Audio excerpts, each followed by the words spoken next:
क्या नीट 2025 के exam pattern में कोई चेंज देखने को मिलेगा? क्या पेपर बहुत ज्यादा डिफिकल्ट आ जाएगा हाई कट ऑफ को देखते हुए, या सिलेबस में कोई चेंज देखने को मिलेगा? तो बेटा मैं बहुत क्लियर कर देना चाहता हूं, नीट 2025 एग्जाम में आपको ऐसा कोई भी चेंज देखने को नहीं मिलेगा। जैसे क्वेश्चंस आपने 2024 में देखे, जो सिलेबस आपने 2024 में फॉलो किया, वही सिलेबस आपको 2025 में भी फॉलो करना है। कुछ चीजों का बस आपको ध्यान रखना है। पहला कि पेपर एनसीईआरटी से ही आएगा।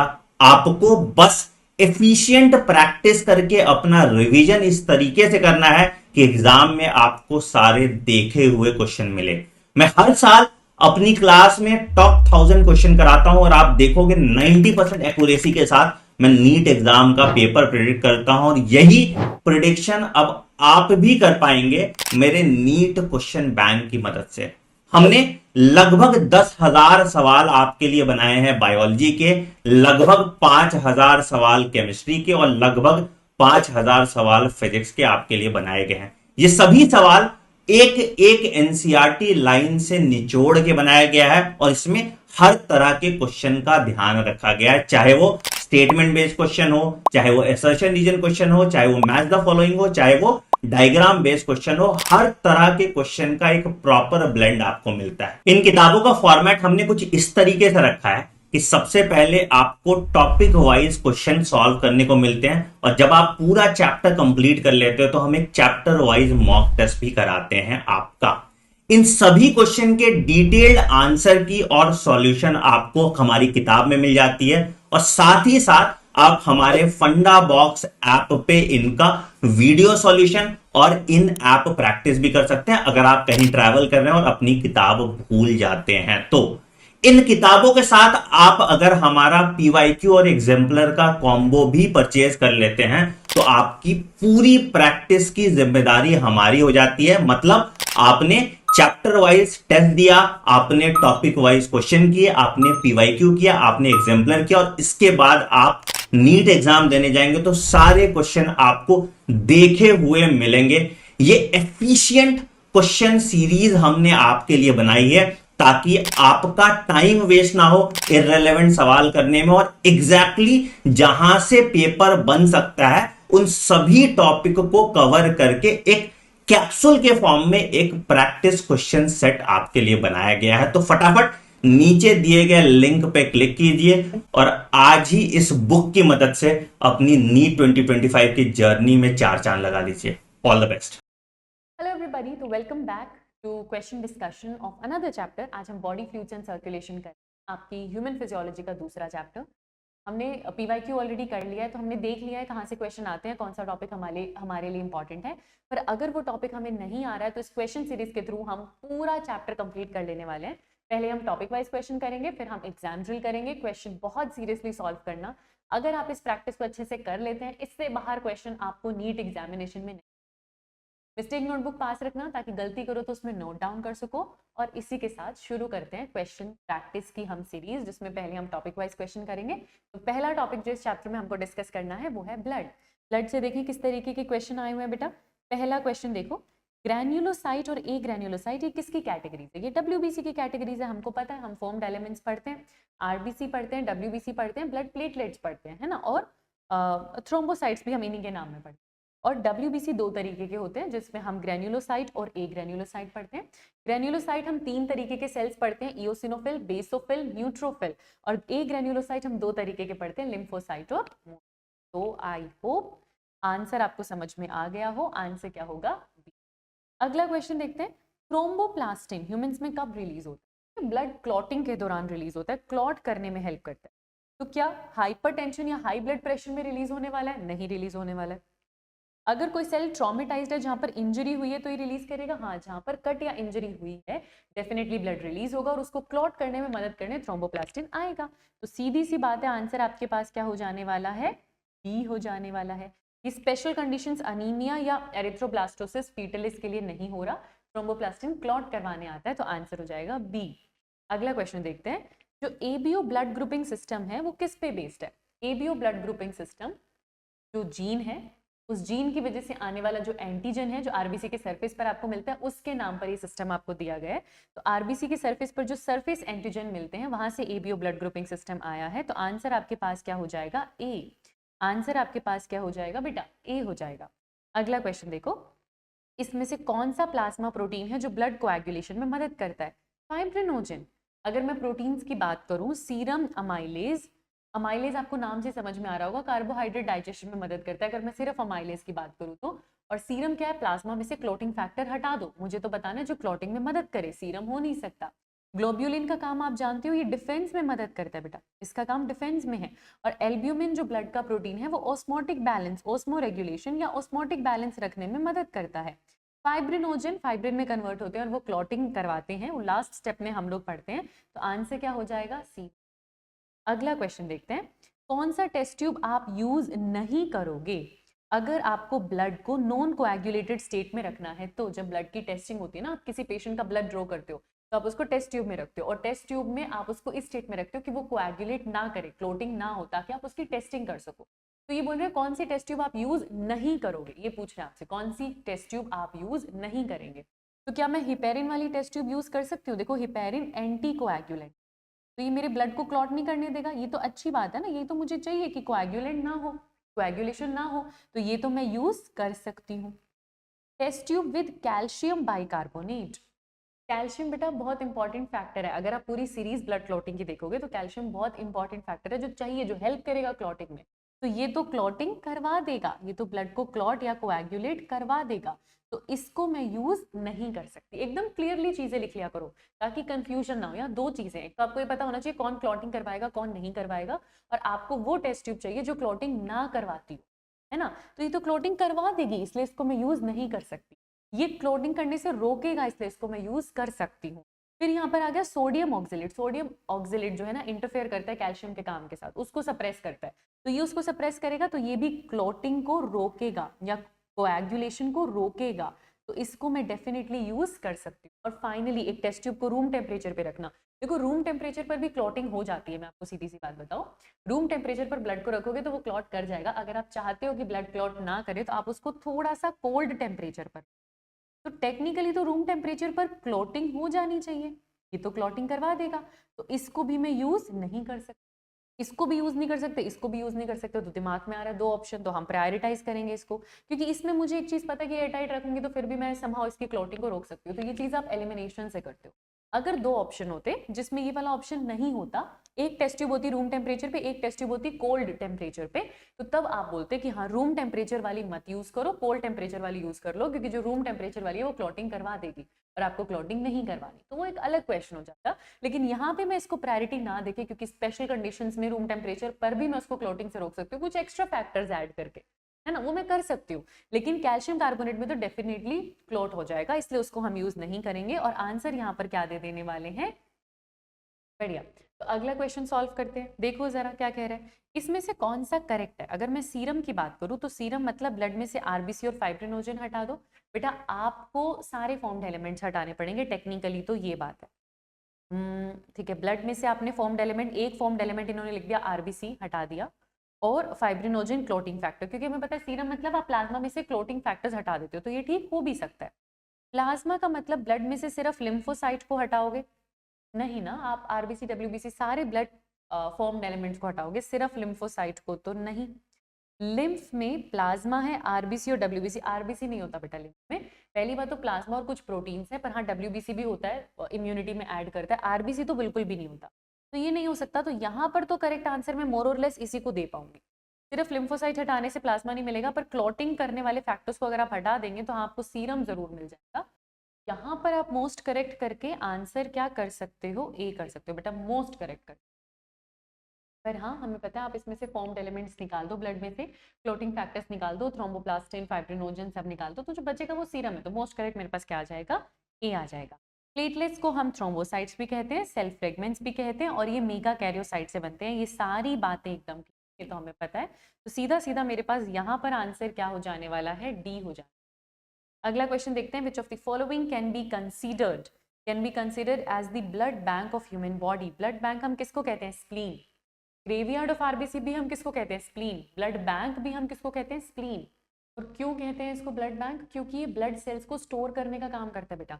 हिमोरेजिक शॉक के दौरान या इमरजेंसी सिचुएशन के दौरान ये ब्लड सेल्स या एक्स्ट्रा ब्लड को अपने अंदर स्टोर करता है और जब जरूरत पड़ती है तो ब्लड वेसल्स में रिलीज करता है। ये ब्लड को फिल्टर भी करता है, ये ब्लड को स्टोर भी करके रखता है, आरबीसीज के अंदर आके डिस्ट्रॉय भी होते हैं और एक्स्ट्रा ब्लड सेल स्टोर भी करता है। इसलिए इसको ग्रेवयार्ड भी कहते हैं इस ऑर्गन को ब्लड का और आरबीसी का, और इसको ब्लड बैंक भी कहा जाता है। तो ब्लड बैंक हमारे पास क्या हो जाएगा? स्प्लीन। आंसर क्या आएगा? अगला क्वेश्चन देखो, what is the principal cation human blood में? मेन प्रिंसिपल कटायन तो सोडियम है ना, एक्स्ट्रा सेलुलर फ्लूइड में ब्लड में जो मेन कटायन है, प्रिंसिपल कटायन है, वो आपके पास क्या है? सोडियम है।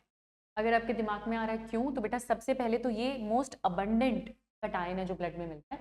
आपको पोटेशियम भी मिलेगा, कैल्शियम भी मिलेगा, मैग्नीशियम भी मिलेगा, है तो ये सारे, मैंगनीज भी कम है नहीं है, पोटेशियम कैल्शियम मैग्नीशियम भी मिलेगा। पर आप कभी भी देखो, चाहे एक्सक्रीटरी वाला चैप्टर देख लो, ऑस्मोटिक बैलेंस बनाना होता है तो सोडियम का आदान प्रदान कर रहे होते हैं, है ना। ब्लड प्रेशर मेंटेन करना है तो सोडियम एब्जॉर्ब हो रहा है।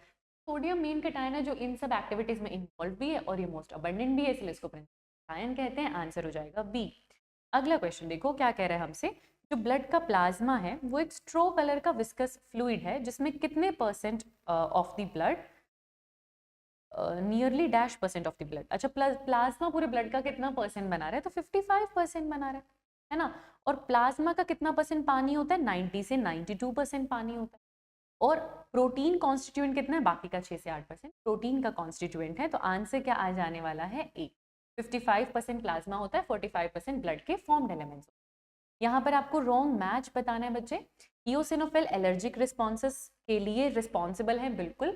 बेसोफिल हिस्टामिन, सेरोटोनिन और हेपेरिन रिलीज करता है, बिल्कुल ठीक बात है। न्यूट्रोफिल आप जानते हो, न्यूट्रोफिल भी, और आपके पास आपके मोनोसाइट्स भी, ये दोनों फैगोसाइटोटिक होते हैं, फॉरेन ऑर्गेनिज्म डिस्ट्रॉय करने का काम करते हैं। जी हाँ। क्या मोनोसाइट का काम हेपेरिन सिक्रीट करना है? नहीं, वो काम या तो मास्ट सेल का होता है which is again a type of WBC, या फिर बेसोफिल का होता है, वो काम मोनोसाइट का नहीं है। तो ये रॉन्ग मैच किया गया और हमारा आंसर क्या हो जाने वाला है? डी। याद रखना, इन सब सेल्स का अपना एक फिक्स्ड फंक्शन है जो आपको याद रखना है। इओसिनोफिल एलर्जिक रिस्पॉन्सेज को रेगुलेट करते हैं, बेसोफिल इन तीनों चीजों को सिक्रीट करने का काम कर रहे हैं, न्यूट्रोफिल आपके पास फैगोसाइटोसिस करने का काम करता है, लिम्फोसाइट आपके पास टी और बी लिम्फोसाइट है जो इम्यून रिस्पॉन्सेज दे रहे हैं, और जो आपके पास मोनोसाइट्स आ जाते हैं वो भी फैगोसाइटोटिक एक्शंस के लिए रिस्पॉन्सिबल हैं। तो आंसर क्या होगा बेटा? डी होगा। एनसीईआरटी बेस्ड ही पढ़ो, पर पढ़ो अच्छे से, याद अच्छे से करो उस चीज। हस्बैंड RH पॉजिटिव है, वाइफ RH नेगेटिव है, यही कंडीशन तो हम पढ़ते हैं एरिथ्रोब्लास्टोसिस फीटलिस के लिए। हस्बैंड पॉजिटिव है, वाइफ नेगेटिव है, तो चाइल्ड के पॉजिटिव होने के ना चांसेस हो जाते हैं। और चाइल्ड के पॉजिटिव होने से दिक्कत ये होती है कि पार्चुरेशन के दौरान जब चाइल्ड का थोड़ा सा ब्लड मदर की बॉडी में आता है, मदर नेगेटिव है तो उसके लिए ब्लड एक फॉरेन एंटीजन हो जाएगा, क्योंकि पॉजिटिव एंटीजन उसके लिए एक फॉरेन एंटीजन हो जाएगा, उसके पास RH एंटीजन नहीं है और मदर उसके लिए एंटीबॉडीज बना लेगी। पहला बच्चा तो डिलीवर हो चुका है तो दिक्कत नहीं आएगी, दूसरे बच्चे को प्लेसेंटा में से मदर ट्रांसफर करेगी एंटी-RH एंटीबॉडीज, उसको दिक्कत आती है। तो ये एरिथ्रोब्लास्टोसिस फीटलिस का जो यूनिवर्सल नहीं कहेंगे, जो फेमस केस है, उसके अंदर दिक्कत पहले बच्चे को नहीं आती, सेकंड प्रेगनेंसी में सेकंड बच्चे को आती है। तो फर्स्ट चाइल्ड के साथ कोई प्रॉब्लम नहीं है, ये बात ठीक है। सेकंड चाइल्ड को आप एरिथ्रोब्लास्टोसिस फीटलिस होगा, उसका ब्लड डिस्ट्रॉय होगा, उसको अनीमिया होगा, ये बात ठीक है। सेकंड चाइल्ड नॉर्मल नहीं होगा, तो आंसर क्या हो जाएगा? डी। पहले दोनों स्टेटमेंट ठीक है और आंसर क्या हो जाएगा बेटा? डी। अगला क्वेश्चन देखो, इसमें से कौन सा सेल फ्रेगमेंट है? तो आपने थोड़ी देर पहले देखा कि मेगा कैरियोसाइट जो कि आपके लिए ब्लड प्लेटलेट्स बनाकर आपको दे रहे हैं, तो उनको आप सेल फ्रेगमेंट भी कहते हैं। तो सेल फ्रेगमेंट किसका दूसरा नाम है? ब्लड प्लेटलेट्स का दूसरा नाम है। आंसर क्या हो जाने वाला है? ए।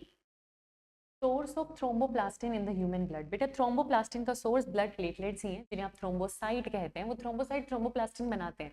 कोई कट लगे या कोई इंजरी हो तो उसके रिस्पॉन्स में आपकी ब्लड में जो प्लेटलेट्स हैं वो ब्लड को क्लॉट करना शुरू करेंगे अब, क्योंकि ब्लड रिलीज होगा, बहने नहीं देना है, ब्लीडिंग नहीं होने देनी है, तो क्लॉटिंग करनी है। क्लॉटिंग के पहले स्टेप में आप जानते हो प्रोथ्रोम्बिन को थ्रोम्बिन में कन्वर्ट करना होता है, उसके लिए चाहिए थ्रोम्बोप्लास्टिन, जो कौन बनाते हैं? आपके थ्रोम्बोसाइट्स या ब्लड प्लेटलेट्स। इसलिए आंसर क्या हो जाने वाला है? सी। अगला क्वेश्चन देखते हैं, यूनिवर्सल डोनर कौन है, यूनिवर्सल रेसिपिएंट कौन है? डोनर आपका O ब्लड ग्रुप है क्योंकि वो कोई एंटीजन नहीं दे रहा, और रेसिपिएंट आपका AB ब्लड ग्रुप है क्योंकि उसके पास दोनों एंटीजन है और कोई एंटीबॉडी नहीं है। तो डोनर O होता है और रेसिपिएंट AB होता है, ये बात हमको याद रखनी है। और आंसर हमारे पास क्या हो जाएगा? यहाँ पे बी हो जाएगा। अगला क्वेश्चन देखते हैं, ग्रेवयार्ड ऑफ RBC मैं आपको बता चुकी हूँ, ये हम किसको कहते हैं? ये हम स्प्लीन को कहते हैं। तो आंसर हमारे पास क्या हो जाएगा? सी हो जाएगा। अगला क्वेश्चन देखो, इसमें से कौन सी बात आर्टरी के लिए करेक्ट है? आर्टरी सबसे ज्यादा थिक वॉल्ड होती है, तो थिन वॉल्ड तो नहीं है क्योंकि वो एक वेन नहीं है, वो होती तो थिक वॉल्ड है। थिक वॉल्ड होने के साथ साथ उसमें ब्लड बहुत हाई प्रेशर पे जाता है। वेन होता तो थोड़ा लो प्रेशर ब्लड जा रहा होता, पर ये आर्टरी है तो हाई प्रेशर ब्लड जाएगा और आंसर हमारे पास क्या हो जाएगा, ए। इतना क्विक कॉन्सेप्ट हमारे दिमाग में होना चाहिए। आरबीसी का एवरेज लाइफ स्पैन क्या होता है, 120 दिन का। वहीं अगर मैं डब्ल्यूबीसी की बात करूँ तो 24 घंटे से ज़्यादा जिंदा नहीं रहते, कोई 10 घंटा है, कोई 12 घंटे है। मतलब अगर मैं लिम्फोसाइट मोनोसाइट की बात करूँ तो हाँ, वो भी मुझे 3 to 5 डेज का मैक्सिमम लाइफ स्पैन देंगे, पर अदरवाइज 24 घंटे से कम का लाइफ स्पैन होता है डब्ल्यूबीसी का। और प्लेटलेट्स की अगर बात करें तो वो भी वही 3 से 7 दिन, 5 से 7 दिन बताया जाता है। आंसर यहाँ पर क्या आएगा, सी। सबसे लंबा लाइफ स्पैन आरबीसी का है, दैट इज 120 डेज। आंसर हो जाएगा। अगला क्वेश्चन देखते हैं। एरिथ्रोब्लास्टोसिस फीटलिस जिस डिसीज के बारे में हम पढ़ रहे थे, वो होती बच्चे में बेटा, सेकंड प्रेगनेंसी के दौरान जो सेकंड फीटस है ना, उसमें होती है। और उसका ब्लड डैमेज हो जाता है जाके, तो उसको अनीमिया हो जाएगा, है ना, डिस्ट्रक्शन होगा ब्लड सेल्स का, तो उसको अनीमिया और जॉन्डिस देखने को मिलेगा। ये एडल्ट्स में नहीं, ये बच्चे में मिलता है। तो आंसर क्या हो जाने वाला है आपके पास, डी हो जाने वाला है। अगला क्वेश्चन देखते हैं। ल्यूकोसाइट कलरलेस है, तो ल्यूकोसाइट कलरलेस क्यों है जी? ल्यूकोसाइट आपका डब्ल्यूबीसी है ना। डब्ल्यूबीसी में कलर क्यों नहीं है? क्योंकि कलर गिविंग पिगमेंट नहीं है, यानी कि हीमोग्लोबिन जो कलर दे रहा था वो कलर गिविंग पिगमेंट इसके पास नहीं है, जिसकी वजह से खून रेड कलर का होता। तो यहाँ पर आंसर क्या हो जाने वाला है, डी हो जाने वाला है।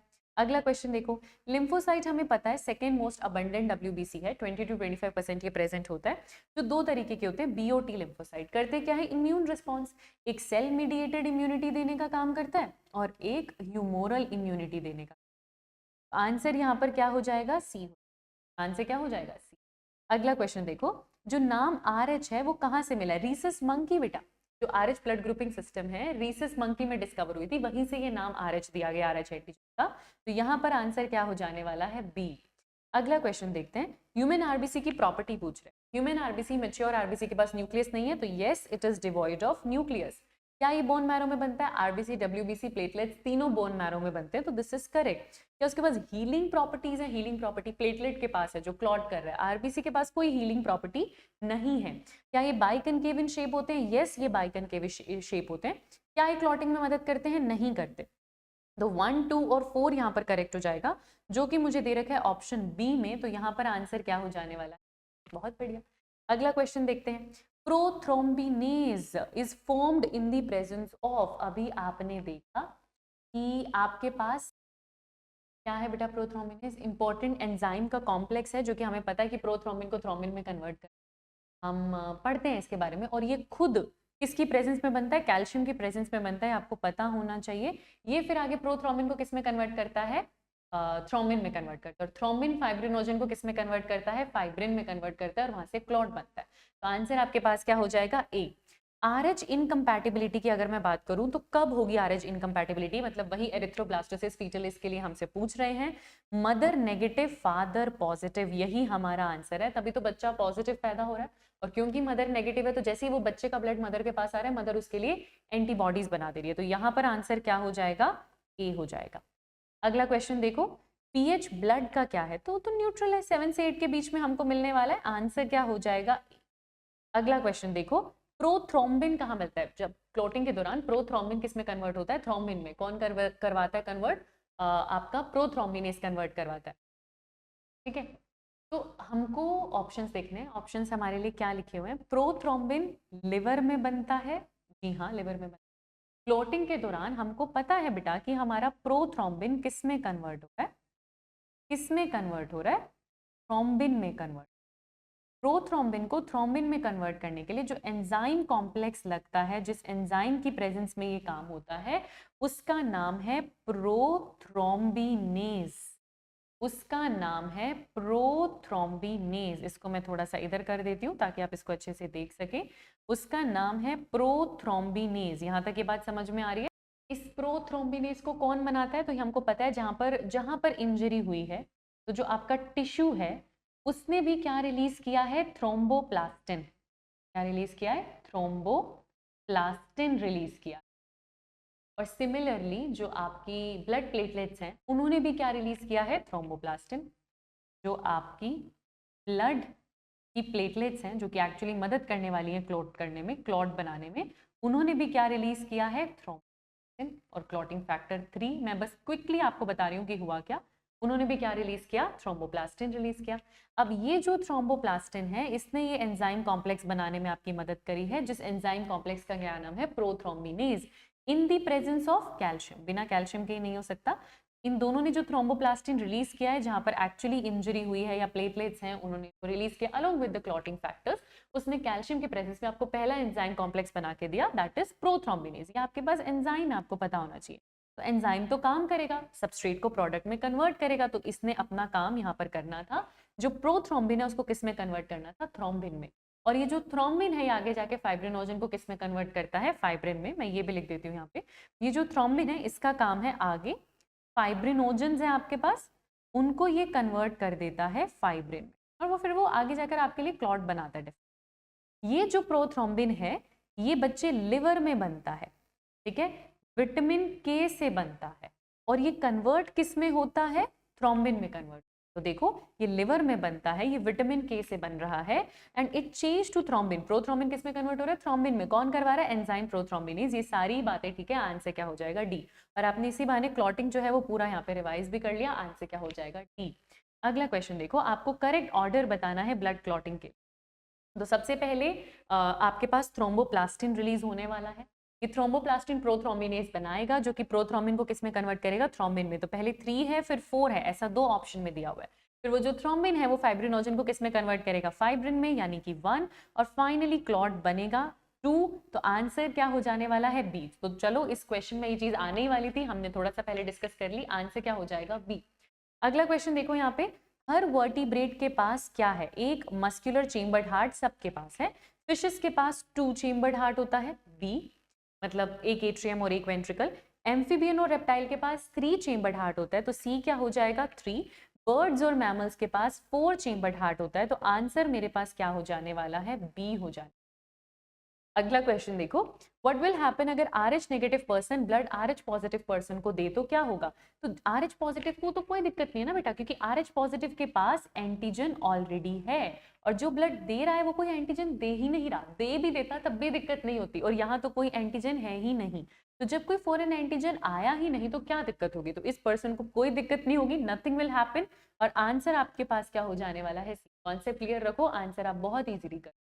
अगला क्वेश्चन देखो, कौन सा स्टेटमेंट ट्रू है, क्या कैल्शियम नेसेसरी है कोएगुलेशन के लिए। हाँ, कैल्शियम के बिना तो प्रोथ्रोम्बिनेज ही ना बनता, तो पहला स्टेप ही ना हो पाता, ये तो जरूरी है। कोएगुलेशन को अगर मुझे प्रिवेंट करना है ड्यूरिंग नॉर्मल कंडीशन, वो हेपेरिन से होगा, नहीं बेटा। जैसे ही ब्लड क्लॉट हो रहा है ना, और मुझे उसका कोएगुलेशन रोकना है ना, कोएगुलेशन प्रिवेंट करना है, तो हेपेरिन आता है। नॉर्मल कंडीशन में ब्लड में हेपेरिन क्यों कोएगुलेशन रोकेगा, वहां ऐसी कोई दिक्कत ही नहीं है कि ब्लड को अपने आप ही कोएगुलेट हो रहा है, तो नहीं हो रहा, उसको मुझे नहीं रोकना है। नॉर्मल कंडीशन यहाँ पर गलत लिखा हुआ है, दैट वुड बी रॉन्ग, ठीक है। अगर मैं क्लॉटिंग ऑफ ब्लड की बात करती हूँ तो it involves changing of fibrinogen to fibrin by thrombin. तो हमें पता है कि फाइब्रिनोजन फाइब्रिन में चेंज होता है और थ्रोम्बिन नहीं करता, ये बात ठीक है। ब्लड क्लॉटिंग एक कैस्केडिंग प्रोसेस है, इसमें बहुत सारे फैक्टर्स होते हैं जो कि हमेशा एक्टिव फॉर्म में रहते हैं, ऑलवेज ऑलवेज आते ही, ये गलत हो जाएगा। तो this is wrong, this is right, this is wrong and this is right. तो फर्स्ट और थर्ड करेक्ट है, इसीलिए आंसर क्या हो जाने वाला है, सी। अगला क्वेश्चन देखो जरा, ब्लड क्लॉट नहीं कर रहा ब्लड वेसल के अंदर, क्यों, क्योंकि हिपेरिन है, इसलिए वहां पर वो क्लॉट नहीं कर रहा, आंसर हो जाए। अगला क्वेश्चन देखो, अब अगर आपको वैसे इस क्वेश्चन की वजह से इस क्वेश्चन में डाउट आ रहा है तो बेटा आप एलिमिनेशन से भी कर सकते हो। आपको पता है सेकंड और 4 गलत है, तो अगर किसी ऑप्शन में सेकंड या 4 है वो तो आंसर हो ही नहीं सकता ना, तो ये आंसर तो हो ही नहीं सकता, इसीलिए आंसर क्या चला जाएगा, ये चला जाएगा, ठीक है। आप सेकंड भी छोड़ो कि आपको लग रहा है कि मैम तो क्या हो गया, हेपेरिन है, आपको लग रहा है सेकंड शायद ठीक है, पर 4 तो पक्का से गलत है, और बाकी सब ऑप्शन में 4 इनकरेक्ट लिखा हुआ है, तो आंसर अपने आप क्या चला जाएगा, 1 और 3, उसमें 2 ऑप्शन ही नहीं जाएगा, सी। तो आप एलिमिनेशन से भी ऐसी चीजें कर सकते हो। अगला क्वेश्चन देखो, एक डॉक्टर है ना, किसको सजेस्ट करेगा कि एक से ज्यादा बच्चा, मोर देन 1 चाइल्ड मत करो, सेकंड चाइल्ड में कॉम्प्लिकेशन आता है उस कपल में जिसमें एरिथ्रोब्लास्टोसिस फीटलिस होने का चांस है, और वो कपल कौन होता है, जहां पर मेल RH पॉजिटिव होता है और फीमेल नेगेटिव होती है, तभी तो बच्चे के पॉजिटिव होने के चांसेस होते हैं, ब्लड के मदर में जाने के चांसेस होते हैं, और मदर के अंदर एंटीबॉडीज बनने के चांसेस होते हैं, जो कि सेकंड बेबी को मारने का या उसको अनीमिक करने की पॉसिबिलिटी रखते हैं। तो आंसर हमारे पास क्या हो जाएगा। अगला क्वेश्चन देखो, ब्लड कोएगुलेशन के दौरान विटामिन के किस में मदद करता है? तो आपने अभी देखा प्रोथ्रोम्बिन बनाने में मदद करता है, प्रोथ्रोम्बिन लिवर में बनता है और विटामिन के की मदद से बनता है, जो कि आगे जाकर किस में कन्वर्ट होता है? थ्रोम्बिन में। तो आंसर क्या आने वाला है? ए आने वाला है। अगला क्वेश्चन देखो, पहला चाइल्ड, एक RH पॉजिटिव हस्बैंड है, RH नेगेटिव वाइफ है, पहले चाइल्ड को दिक्कत क्यों नहीं होती? क्योंकि जो पहला चाइल्ड होगा जो RH पॉजिटिव होगा, उस टाइम तक पूरी प्रेगनेंसी के दौरान मदर को RH एंटीजन नहीं मिला, तो मदर ने उसके अगेंस्ट एंटीबॉडीज नहीं बनाई। तो due to the absence of RH antibodies in the mother's blood, mother जब RH एंटीबॉडी बना लेती है और खुद के ही बच्चे को मारने की कोशिश करती है, तब दिक्कत होती है। मदर के पास presence of RH antigen in mother's blood, first child के दौरान तो बेटा है नहीं ना RH एंटीजन मदर में, वो तो होता ही नहीं है, वो तो बाद में आता है। RH एंटीबॉडीज इन मदर ब्लड नहीं है, एब्सेंट है, तो आंसर क्या हो जाने वाला है? सी हो जाने वाला। अगला क्वेश्चन देखो, ल्यूकोसाइट्स के बारे में आपको बताना है। ल्यूकोसाइट्स या WBCs की क्या प्रॉपर्टी होती है? तो ये न्यूक्लिएटेड होते हैं, जी हाँ। डी न्यूक्लिएटेड ही नहीं होते। 6000 से 8000 पर mm³ ऑफ ब्लड में आपको ये देखने को मिलेंगे। 5.5 मिलियन आपको RBC देखने को मिलते हैं, 1.25 लाख से 3 लाख आपको प्लेटलेट्स देखने को मिलती हैं और 6 से 8000 आपको WBC देखने को मिलते हैं। लॉन्ग लिव्ड ये नहीं होते बेटा, ज्यादा से ज्यादा 3 दिन भी नहीं रहते, सच बताऊं तो 24 घंटे से कम का इनका लाइफ स्पैन होता है। तो ये भी करेक्ट है, ये भी करेक्ट है और ये भी करेक्ट है। 1, 3 और 5 यहाँ पर करेक्ट है, तो आंसर आपके पास क्या हो जाने वाला है? डी हो जाए। अगला क्वेश्चन देखते हैं, आपको ब्लड क्लॉटिंग के बारे में क्या करेक्ट है वो बताना है। यहाँ कह रहे हैं पहले फाइब्रिन बना बाद में प्रोथ्रोम्बिन, एकदम गलत बोल रहे हैं। थ्रोम्बिन से प्रोथ्रोम्बिन नहीं बनता, प्रोथ्रोम्बिन से प्रोथ्रोम्बिन नहीं बनता, प्रोथ्रोम्बिन से थ्रोम्बिन बनता है। और वो कौन बनाता है? यहाँ लिखा हुआ है इंजर्ड प्लेटलेट्स या टिश्यू, हमें पता है वो थ्रोम्बोप्लास्टिन बनाती हैं। थ्रोम्बोप्लास्टिन से फिर प्रोथ्रोम्बिनेज बनता है कैल्शियम के प्रेजेंस में, जो कि प्रोथ्रोम्बिन को थ्रोम्बिन में कन्वर्ट करता है। और ये जो थ्रोम्बिन है ये फिर फाइब्रिनोजन को फाइब्रिन में कन्वर्ट करने का काम करता है और फाइब्रिन जो है वो आगे क्लॉट बनाता है। तो आंसर आपके पास क्या हो जाने वाला है? डी हो जाने वाला है, आंसर हो जाए। अगला क्वेश्चन देखो, subsequent normal pregnancies of RH positive husband and RH negative wife could be possible by. अगर आप चाहते हो सेकंड चाइल्ड या उसके बाद के चाइल्ड्स में दिक्कत ना हो, तो मदर ने RH एंटीजन ले लिया और अब RH एंटीबॉडी बना रही है, आप उसको मारने के लिए एंटीबॉडी भेजो। आप ऐसी एंटीबॉडी भेजो जो RH वाली एंटीबॉडी के लिए भी एंटी है, उसको भी मार रही है। अगर आप फर्स्ट चाइल्ड की डिलीवरी के बाद मदर में एंटी RH एंटीबॉडीज डाल देते हो, RH के अगेंस्ट एंटीबॉडीज डाल देते हो, तो दिक्कत नहीं आएगी और आंसर क्या हो जाएगा? ए, क्योंकि आपने वो एंटीबॉडीज जो सेकंड चाइल्ड को मार सकती थी, उसमें अनीमिया कर सकती थी, उसके ब्लड को डिस्ट्रॉय कर सकती थी, आपने वो एंटीबॉडीज ही मार दी, जड़ ही खत्म कर दिया। आंसर क्या हो जाएगा? ए। अगला क्वेश्चन देखो, इसमें से कौन सी चीज करेक्ट है सीरम के बारे में? तो सीरम में ब्लड में कार्पोसल्स नहीं होते, हाँ मतलब मेजरली तो प्लाज्मा ही है। ब्लड विदाउट फाइब्रिनोजन, जी हाँ, विदाउट फाइब्रिनोजन एंड कार्पोसल्स, परफेक्ट हुआ ये। क्या आपने क्लॉटिंग फैक्टर्स भी नहीं दिए, आपने फॉर्म्ड एलिमेंट्स नहीं दिए, बस वाटरी पार्ट है, लिक्विड पार्ट है जिसमें क्लॉटिंग फैक्टर्स भी नहीं है, जो क्लॉट भी नहीं करेगा, उसे सीरम कहते हैं। तो आंसर क्या हो जाएगा? सी। इसके साथ हम एंट्री ले रहे हैं अगले टॉपिक में, जो कि है हमारे पास लिम्फ। लिम्फ के क्वेश्चन देख लो।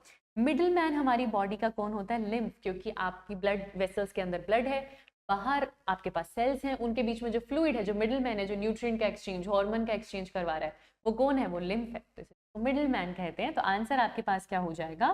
सी। अगला क्वेश्चन देखो, ज्यादातर हमारे सेल्स किससे सराउंडेड है? सेल्स के बाहर क्या होता है बेटा? Interstitial fluid. दो सेल्स के बीच का स्पेस है, उसमें जो फ्लूइड भरा हुआ है उसे इंटरस्टिशियल फ्लूइड कहते हैं, और वो कैपिलरीज में से निकला हुआ लिम्फ होता है। लिम्फ वाटरी पार्ट, WBC कुछ प्रोटीन्स को लेकर आया होता है, उसमें RBC नहीं होता, वो आपका लिम्फ है, वही आपका इंटरस्टिशियल फ्लूइड बनाता है। तो आंसर आपके पास क्या हो जाएगा? सी। आगे देखो, लिम्फ एक इंपॉर्टेंट कैरियर है किस किस का? तो वो न्यूट्रिएंट्स भी कैरी करता है, वो हार्मोन्स भी कैरी करता है, पर वो सेल के ब्लड के एलिमेंट, ब्लड के फॉर्म्ड एलिमेंट्स जैसे कि प्लेटलेट्स को कैरी नहीं करता। उसमें WBC होते हैं क्योंकि इम्यूनिटी देता है, पर प्लेटलेट्स नहीं है। ए और बी दोनों हैं, इसीलिए आंसर आपके पास क्या हो जाएगा? डी हो जाएगा। अगला क्वेश्चन देखो, ब्लड और लिम्फ के बीच में डिफरेंस बताना है। तो ब्लड में RBC और WBC दोनों है और लिम्फ में कोई भी सेल नहीं है। नहीं, WBC तो है बेटा, ब्लड में RBC और WBC है, लिम्फ में सिर्फ WBC है, ये बात ठीक, ये बात सबसे ज्यादा ठीक है। तो आंसर हमारे पास क्या हो जाने वाला है? बी हो जाने वाला। अगला क्वेश्चन देखते हैं, लिम्फेटिक सिस्टम एक इलैबोरेटेड नेटवर्क ऑफ वेसल है जो कि किसको कलेक्ट करता है? इंटरस्टिशियल फ्लूइड को, क्योंकि आपको पता है इसमें लिम्फ है, और लिम्फ क्या है, इंटरस्टिशियल फ्लूइड, वो उसको कलेक्ट कर रहा है, उसको बना रहा है और बाद में जाकर उसको ड्रेन भी कर देता है वेसल्स के अंदर। पर उसके पास है क्या, इंटरस्टिशियल फ्लूइड, सिर्फ प्लाज्मा फ्लूइड नहीं है, इसे हम इंटरस्टिशियल फ्लूइड कहते हैं, एक्स्ट्रा सेल्यूलर फ्लूइड कहते हैं। आंसर होगा ए। आपको लिम्फोइड ऑर्गन चूज करना है इनमें से। तो बेटा लिम्फ नोड्स हमें पता है, बोन मैरो और थाइमस इसके अंदर आता है, बिल्कुल आता है। और जो सेकेंडरी लिम्फोइडल ऑर्गन है उसमें लिम्फ नोड आ जाएगा, स्प्लीन आ जाएगा, पेयर्स पैचेस आ जाएंगे। लिवर और बोन बनाने वाले सेल्स इसके अंदर नहीं आते। तो कहीं ऑप्शन में अगर 4 दिख रहा है ना, तो सबसे पहले तो उसको एलिमिनेट कर दो और आंसर आपके पास क्या हो जाने वाला है, डी। आंसर आपके पास क्या हो जाने वाला है, डी। अगला क्वेश्चन देखते हैं। ब्लड से कंपेयर करेंगे तो लिम्फ के पास क्या है, नो प्लाज्मा, ये तो गलत है क्योंकि लिम्फ के पास प्लाज्मा होता है। प्लाज्मा विदाउट प्रोटीन्स, ये भी गलत है, कुछ स्मॉलर प्रोटीन्स उसके पास होते हैं। More WBC and no RBC, blood से कंपेयर करोगे तो डब्ल्यूबीसी ज्यादा मिलेंगे, आरबीसी नहीं मिलते।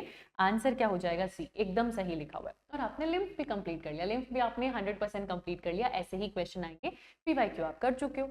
अगले टॉपिक पे चलते हैं जो कि है सर्कुलेटरी पाथवे। देखते हैं कैसे क्वेश्चन पूछे गए हैं। अगर मैं क्लोज सर्कुलेटरी सिस्टम की बात करूं तो ये मुझे किस में देखने को मिलता है, एनेलिडा और कोडेटा में। आर्थ्रोपोडा में ओपन है, आर्थ्रोपोडा में ओपन है, मोलस्का में ओपन है। तो मेरे पास आंसर क्या हो जाने वाला है, ए। अगला क्वेश्चन देखिए। सारे रेप्टाइल्स किसको छोड़ दो तो सब में 3 चेम्बर्ड हार्ट होता है, क्रोकोडाइल को छोड़ दो क्योंकि हमें पता है उसके अंदर 4 चेम्बर्ड। ए फिर से। अगला क्वेश्चन देखो। सिस्टोलिक प्रेशर एक नॉर्मल ह्यूमन का कितना होता है, तो सिस्टोलिक मतलब कॉन्ट्रैक्शन वाला प्रेशर, वो हाई होता है, वो 120 mm ऑफ एच। और जो डायस्टोलिक वाला है वो 80 mm ऑफ एच होता है। 80 120 नॉर्मल ब्लड प्रेशर है, आंसर हो जाएगा डी। अगला क्वेश्चन देखो। कौन सा ब्लड वेसल ब्लड को डिफरेंट पार्ट्स ऑफ बॉडी से लेकर हार्ट को देता है, तो हार्ट को ब्लड देने वाला वेन है और हार्ट से ब्लड लेके जाने वाली आर्टरीज होती हैं। तो यहाँ पर तो पूछ रहे हैं कौन हार्ट को ब्लड दे रहा है, इसलिए आंसर हो जाएगा सी। अगला क्वेश्चन देखो। इसमें से कौन सा इनकरेक्ट है, हार्ट एंडोडर्मल है, नहीं मीजोडर्मल है, तो यही गलत हो गया। हार्ट जो है दोनों लंग्स के बीच में है, स्लाइटली टिल्टेड टुवर्ड्स लेफ्ट। उसमें 2 मेम्ब्रेनस बैग होते हैं जिसे पेरिकार्डियम कहते हैं, 2 एट्रिया और 2 वेंट्रिकल होते हैं। तो जो इनकरेक्ट है मेरे पास वो क्या हो जाएगा, ए हो जाएगा। अगला क्वेश्चन देखते हैं। अगर मैं वेंट्रिकल्स की वॉल की बात करूं तो वो थिक होती है एज कंपेयर टू एट्रियम। ऐसा क्यों, क्योंकि उसको ब्लड को पंप करना है, प्रेशर लगाकर ब्लड को पंप करना है ना, वो वॉल्स थिक हैं, इसीलिए उसको रिसीव नहीं करना है, उसको पंप करना है। एट्रियम के नीचे होने से वॉल थिक हो गई, ऐसा कुछ नहीं है। ब्लड को स्टोर वो नहीं कर रहा, ऐसा कुछ नहीं बेटा, पंप कर रहा है, पंपिंग ऑर्गन है, पंप कर रहा है और वहीं से ब्लड पंप हो रहा है, तो वहां पर थिकनेस होनी जरूरी है, आंसर डी। अगला क्वेश्चन देखो। सबसे थिकेस्ट वॉल किसकी है, लेफ्ट वेंट्रिकल की, जहां से ऑक्सीजनेटेड ब्लड एओर्टा के थ्रू पूरी बॉडी में जाने वाला एकदम प्रेशर से, वहां से एक्चुअल ब्लड पंप होता है पूरी बॉडी में, तो उसकी सबसे थिकेस्ट वॉल है, इसलिए आंसर क्या हो जाएगा, डी हो जाएगा। अगला क्वेश्चन देखो। अगर मैं नोडल टिश्यू के ब्रांचेस की बात करती हूँ तो उसमें से minute fibres throughout the ventricular musculature हैं ऑफ द रिस्पेक्टिव साइड्स। उन माइन्यूट फाइबर्स को हम क्या कहते हैं, उनको हम पुरकिंजे फाइबर कहते हैं। तो एक आपके पास नोडल टिश्यू की ब्रांचेस हैं, वो एक्चुअली बंडल ऑफ हिज है ना, वहां से माइन्यूट फाइबर्स आते हैं। ये विच एक्चुअली हटा लो बेटा, ये क्वेश्चन में नहीं होगा, ये सिर्फ पीपीटी में लिखा हुआ है, क्वेश्चन में नहीं होगा। वो कह रहे आपके पास नोडल टिश्यू है जो कि आपका देखो एसए नोड से एवी नोड से AV bundle, bundle of His. तो ये जो दोनों ब्रांचेस है बंडल ऑफ हिस की, वो पतली पतली फाइबर्स पूरे वेंट्रिकल के मस्कुलेचर में लेके जाती हैं, और आपसे पूछ रहे हैं उन पतली फाइबर्स को क्या कहते हैं, तो उन्हें पुरकिंजे फाइबर्स कहते हैं। आंसर आपके पास क्या हो जाने वाला है, सी हो जाने वाला। अगला क्वेश्चन देखिए क्या कह रहा है अगला क्वेश्चन हमको, देखो तो डायग्राम दे रखा है बेटा ए बी सी, और बताना है कि ये क्या है। यहाँ पर आप देख रहे हो ब्लड वेना कावा से राइट एट्रियम में जा रहा है, मतलब राइट एट्रियम रिलैक्स है, वो ब्लड ले रही है, मतलब एट्रियम डायस्टोल कर रही है।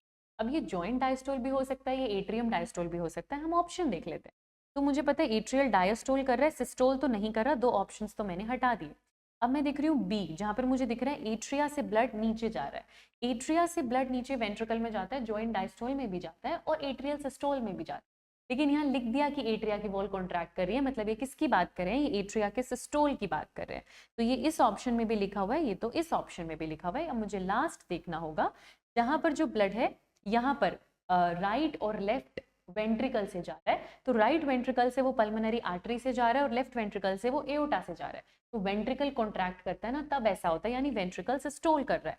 वेंट्रिकल सिस्टोल इस ऑप्शन में दे रखा है, थर्ड ऑप्शन में नहीं दे रखा, तो आंसर मेरे पास क्या हो जाएगा, ठीक है, दिख रहा है आपको। आगे देखो जरा, अगला क्वेश्चन देखो।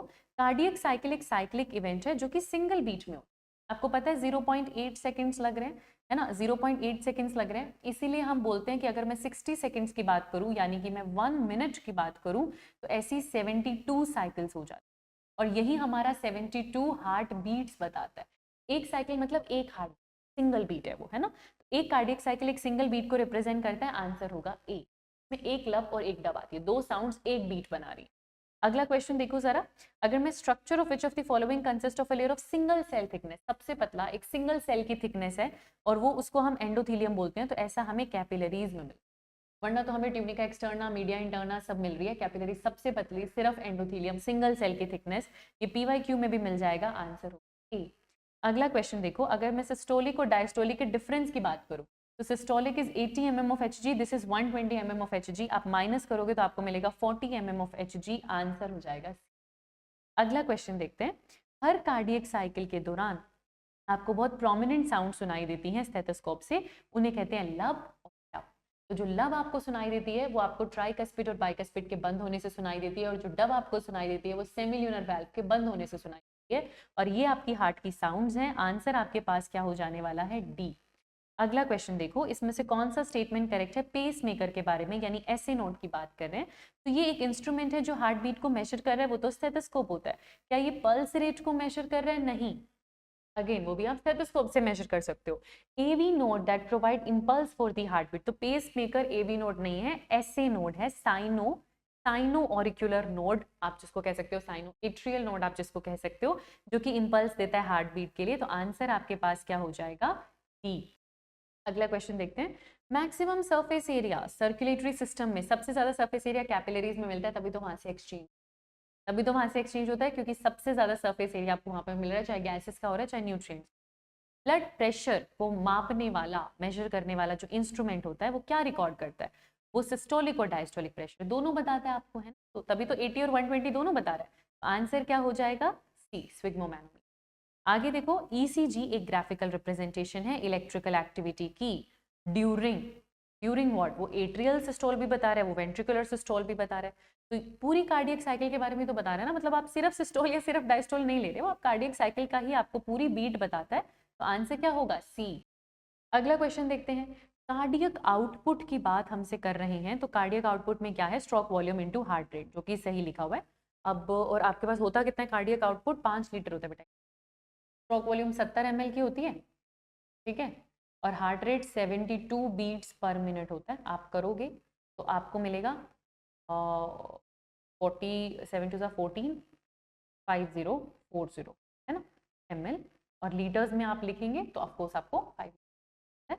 आंसर आपके पास क्या हो जाने वाला है, बी हो जाने वाला। अगला क्वेश्चन देखते हैं, एट्रियल डायस्टोल, एट्रियल जो डायस्टोल है नॉर्मल पर्सन में वो कितना है, सिर्फ 0.1 सेकंड के लिए एट्रिया कॉन्ट्रैक्ट करती है, उसके बाद वो रिलैक्स ही कर रही है, तो 0.7 सेकंड्स के लिए वो रिलैक्स ही कर रही है। तो आंसर आपके पास क्या हो जाएगा, बी हो जाएगा। अगला क्वेश्चन देखो, कार्डियक आउटपुट को कौन सबसे करेक्टली बता रहा है, एक वेंट्रिकल पर मिनट कितना ब्लड पंप कर रहा है वही कार्डियक आउटपुट है, तभी तो आप उसका स्ट्रोक वॉल्यूम कितना पंपिंग में निकलता है और उसको आप हार्ट बीट से मल्टीप्लाई कर देते हो, है ना। तो volume of blood contained in the entire heart नहीं, सिर्फ ऑक्सीजनेटेड ब्लड हार्ट कितना पंप कर रहा है उसकी बात करें, नहीं बेटा, दोनों वेंट्रिकल का गिनते हैं ना हम स्ट्रोक वॉल्यूम में, दोनों वेंट्रिकल। तो राइट वेंट्रिकल से तो आपके पास डीऑक्सीजनेटेड ब्लड आ रहा है ना, तो आप सिर्फ ऑक्सीजनेटेड तो कह नहीं सकते, क्योंकि राइट से तो डीऑक्सीजनेटेड जा रहा है, ना सिर्फ ऑक्सीजनेटेड कह सकते हो ना डीऑक्सीजनेटेड, आप टोटल ब्लड की बात करते हो, इसीलिए आंसर आपके पास क्या होगा, ए। अगला क्वेश्चन करते हैं, चलो जी। The figure represents total period of one cardiac cycle, जो कि 0.8 सेकंड में होती है, and A, B and C represented stages, जो कि हमको पता है, और हमको यहाँ पे करेक्ट स्टेज बताना है। तो आपको पता है सिर्फ 0.1 सेकंड के लिए आपका एट्रिया कॉन्ट्रैक्ट कर रहा है, उसके बाद आपका एट्रिया रिलैक्स कर रहा है, फिर 0.3 सेकंड्स के लिए आपका वेंट्रिकल कॉन्ट्रैक्ट करता है, फिर आपका वेंट्रिकल भी रिलैक्स करता है। तो यहाँ पर आपका एट्रिया और वेंट्रिकल दोनों रिलैक्स करते हैं, तो ये जॉइंट डायस्टोल हो गया, ये एट्रिया का सिस्टोल हो गया, ये वेंट्रिकल का सिस्टोल हो गया। अब आप ऑप्शन देख लो, ड्यूरिंग ए मतलब जब जॉइंट डायस्टोल चल रहा है, जब दोनों रिलैक्स कर रहे हैं, तो ट्राइकस्पिड बाइकस्पिड वाल्व ओपन है, बिल्कुल ओपन है, and blood flows from ventricle to aorta. बेटा वेंट्रिकल से एओटा में जाने के लिए ना वेंट्रिकल को सिस्टोल करना पड़ेगा, और यहाँ पर वेंट्रिकल रिलैक्स कर रहा है, तो ये गलत हो जाएगा।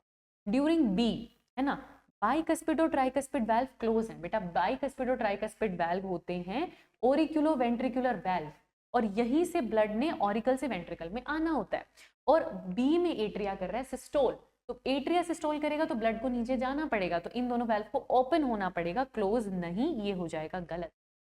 सी के दौरान सेमिल्यूनर वेल्व क्लोज है। सी में आप क्या देख रहे हो, वेंट्रिकल कॉन्ट्रैक्ट कर रहा है, वेंट्रिकल कॉन्ट्रैक्ट कर रहा है तो ब्लड को आगे जाना है, तो वेल्व को ओपन होना पड़ेगा, क्लोज नहीं, ये फिर से हो जाएगा गलत। बी के दौरान एट्रिया कॉन्ट्रैक्ट करता है क्योंकि उसको वेव ऑफ कॉन्ट्रैक्शन मिलती है ऐसे नोड से, ये हुई ना बात, एकदम सही लिखा हुआ है, आंसर क्या। अगले क्वेश्चन पे चलो। A patch of this tissue is present in the right upper corner of the right atrium. ये आपका राइट एट्रियम, ये उसका राइट अपर कॉर्नर, यहाँ पर आपको क्या मिलता है, ऐसे नोड, जो कि आपका पेस मेकर है, इसीलिए आंसर क्या हो जाएगा, ए। ठीक है, बढ़िया। अगले क्वेश्चन पे चले। हायर वर्टिब्रेट्स में ऐसे नोड किस में मदद करता है, हार्ट बीट को इनिशिएट करने में, तभी तो उसको पेस मेकर कहते हैं, पहला इंपल्स देना, हार्ट बीट को इनिशिएट करना पेस मेकर का काम है, आंसर क्या होगा, बी। अगला क्वेश्चन देखो। हार्ट की मसल्स, जो कार्डियक मसल्स होती हैं, होती इनवॉलेंट्री है, हमारे कंट्रोल में नहीं है, लेकिन होती स्ट्रिएटेड है, ब्रांच्ड है, सेप्टेट है, यूनिन्यूक्लिएटेड है, होती स्मूथ नहीं है, वो नॉन स्ट्रिएटेड नहीं है, होती स्ट्रिएटेड है, इसीलिए आंसर क्या हो जाने वाला है, ए हो जाने वाला। अगला क्वेश्चन देखते हैं। Opening of auricles and ventricles on the right side is guarded by. तो ये अगर मैं राइट साइड बता रही हूँ, यहाँ पे ऑरिकल्स और वेंट्रिकल्स की ओपनिंग, मतलब ये वाली ओपनिंग ना, और वो भी राइट साइड की बात करें, मतलब इस साइड की बात करें, तो यहाँ पर आपके पास ट्राइकस्पिड वाल्व होता है, इधर आपके पास 3 कस्पिड वाला वाल्व होता है ऑरिकल और वेंट्रिकल के बीच में, तो आंसर क्या होगा, ए। ट्राइकस्पिड को ही मिट्रल वाल्व बोलते हैं, सॉरी बाइकस्पिड को ही मिट्रल वाल्व बोलते हैं, ट्राइकस्पिड को नहीं कहते। यहाँ पर क्या आंसर होगा, ए। अगला क्वेश्चन देखते हैं। बर्ड्स और मैमल्स में जो ऑक्सीजनेटेड ब्लड है वो कौन रिसीव कर रहा है, और डीऑक्सीजनेटेड ब्लड है वो कौन रिसीव कर रहा है।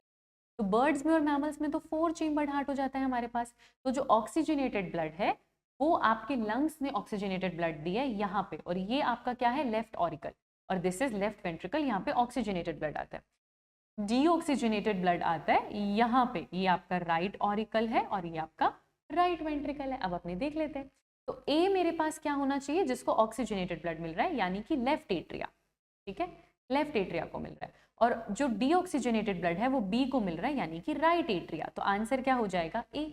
और अगर मैं वेंट्रिकल्स की बात करती हूँ, तो जो ऑक्सीजनेटेड ब्लड है वो लेफ्ट ऑरिकल से लेफ्ट वेंट्रिकल में जाएगा, मतलब वो लेफ्ट वेंट्रिकल को मिलेगा, ठीक है, and deoxygenated blood is received by right ventricle, यहाँ पे डीऑक्सीजनेटेड ब्लड आएगा। The ventricle pump in out without any mixing up of oxygenated and deoxygenated blood, ये तो ठीक है। तो बच्चे ये भी ठीक है, ये भी ठीक है टेक्निकली, पर इनको जो ब्लड मिलता है ना, इनसे मिलता है, और एक्चुअली हार्ट की अगर मैं बात करूँ तो पहले ऑरिकल ब्लड रिसीव करता है, तो ऑब्वियसली मैं उसको मोस्ट करेक्ट में मानूंगी, और आंसर मेरे पास क्या हो जाएगा, ए। फिर आगे जाकर वेंट्रिकल्स को ब्लड मिलता है, ऑप्शन तो एट्रिया के रिस्पेक्ट में दिया जाएगा, आंसर होगा ए। चलो अगला क्वेश्चन देखते हैं, क्या कह रहा है हमको अगला question. The valves in the heart allow the blood flow in which direction. तो देखो, एक तो वैल्व हो गया ट्राइकस्पिड और बाइकस्पिड वाला, है ना, वो एट्रिया से वेंट्रिकल में ब्लड को जाने देता है और बैक फ्लो को रोकेगा। दूसरा वैल्व हो गया सेमिल्यूनर वाला, जो कि वेंट्रिकल से और सॉरी दोनों वेंट्रिकल से ब्लड को जाने देता है आगे बॉडी में भी और लंग्स पे भी। तो वेंट्रिकल से पल्मोनरी आर्टरी, ये भी ठीक है, पल्मोनरी आर्टरी से aorta, from pulmonary artery to aorta ऐसा तो कुछ होता ही नहीं ना, फ्रॉम वेंट्रिकल टू एओर्टा जरूर होता है, तो 1 और 2 करेक्ट है, तो आंसर क्या हो जाएगा, ए। अगला क्वेश्चन देखें, चलो जी। रेप्टाइल्स और एम्फीबियंस में कोई क्लियर कट सेपरेशन नहीं होता ऑक्सीजनेटेड और डीऑक्सीजनेटेड ब्लड का, ऐसा क्यों, क्योंकि एक ही वेंट्रिकल है। रेप्टाइल्स और एम्फीबियंस में 2 ऑरिकल होते हैं बेटा, एक वेंट्रिकल है, तो यहाँ से आया डीऑक्सीजनेटेड ब्लड, वो भी यहाँ पर पहुंच गया, यहाँ से आया ऑक्सीजनेटेड ब्लड, वो भी यहाँ पे पहुंच गया, एक ही वेंट्रिकल था तो दोनों मिक्स हो गया, तो आंसर क्या हो जाएगा, बी हो जाएगा। अगला क्वेश्चन देखते हैं, ओपन सर्कुलेटरी सिस्टम किस में प्रेजेंट है। तो मैमल्स में क्लोज्ड होता है बच्चा, एव्स में भी क्लोज्ड होता है, और आर्थ्रोपोडा और मोलस्का दोनों में ओपन होता है, एव्स में फिर से क्लोज्ड होता है, तो ओपन किस में हो जाएगा, सी। ओपन किस में हो जाएगा, सी। अगला क्वेश्चन देखते हैं, क्या कह रहे हैं अगला क्वेश्चन हमको, इधर ए का मतलब बोल रहे हैं कि ऑरिकल है, वी का मतलब वेंट्रिकल है, आपको करेक्ट एक्सप्लेनेशन देना है फिगर के लिए, A B and C. I think आपको ये दिख नहीं रहा होगा, तो मैं कुछ इस तरीके से कर देती हूँ, दिखा देती हूँ ताकि आपको पता चले। हार्ट्स बनाए हुए हैं और कुछ भी नहीं, 3 तरीके के हार्ट्स आपको दिखा रखे हैं, ये आपका 2 चेम्बर्ड हार्ट है, ये आपका 4 चेम्बर्ड हार्ट है, और ये आपका 3 चेम्बर्ड हार्ट, ठीक है। अब आप देख लो जरा, एबीसी के बारे में आपको बताना है, तो 2 चेम्बर्ड हार्ट आपको फिश में मिलेगा, फिश में मिलेगा, फिश में मिलेगा, फिश में मिलेगा।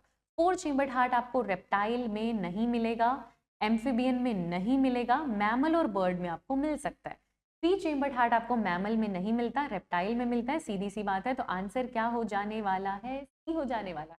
अगला क्वेश्चन देखो, जो हार्ट साउंड डप आती है ना, वो किसकी वजह से आ रही है, किसकी क्लोजिंग से आ रही है? मैं इसकी स्पेलिंग ठीक कर दूं आपके लिए, ये डब होगा, आपको भी पता ही डब होगा, पीवाईक्यू में भी हमने इस क्वेश्चन को देखा था। तो डब किसके बंद होने से आती है? सेमिल्यूनर वैल्व्स के बंद होने से आती है। तो आंसर आपके पास फिर से क्या हो जाने वाला है? सी। अगला क्वेश्चन देखते हैं, कोडा टेंडिनी, कोडा टेंडिनी आपको कहाँ पर मिलती है, जो कि आपकी पेपिलरी मसल से वैल्व्स को जोड़ने का काम करती हैं? ये हमको वेंट्रिकल्स में मिलती हैं। आंसर हो जाएगा बी। ये दोनों आपको वेंट्रिकल्स में मिलती हैं और ये वैल्व्स की मैल फंक्शनिंग को रोकती है ना, और उसको अटैच करती है हार्ट की पेपिलरी मसल पर।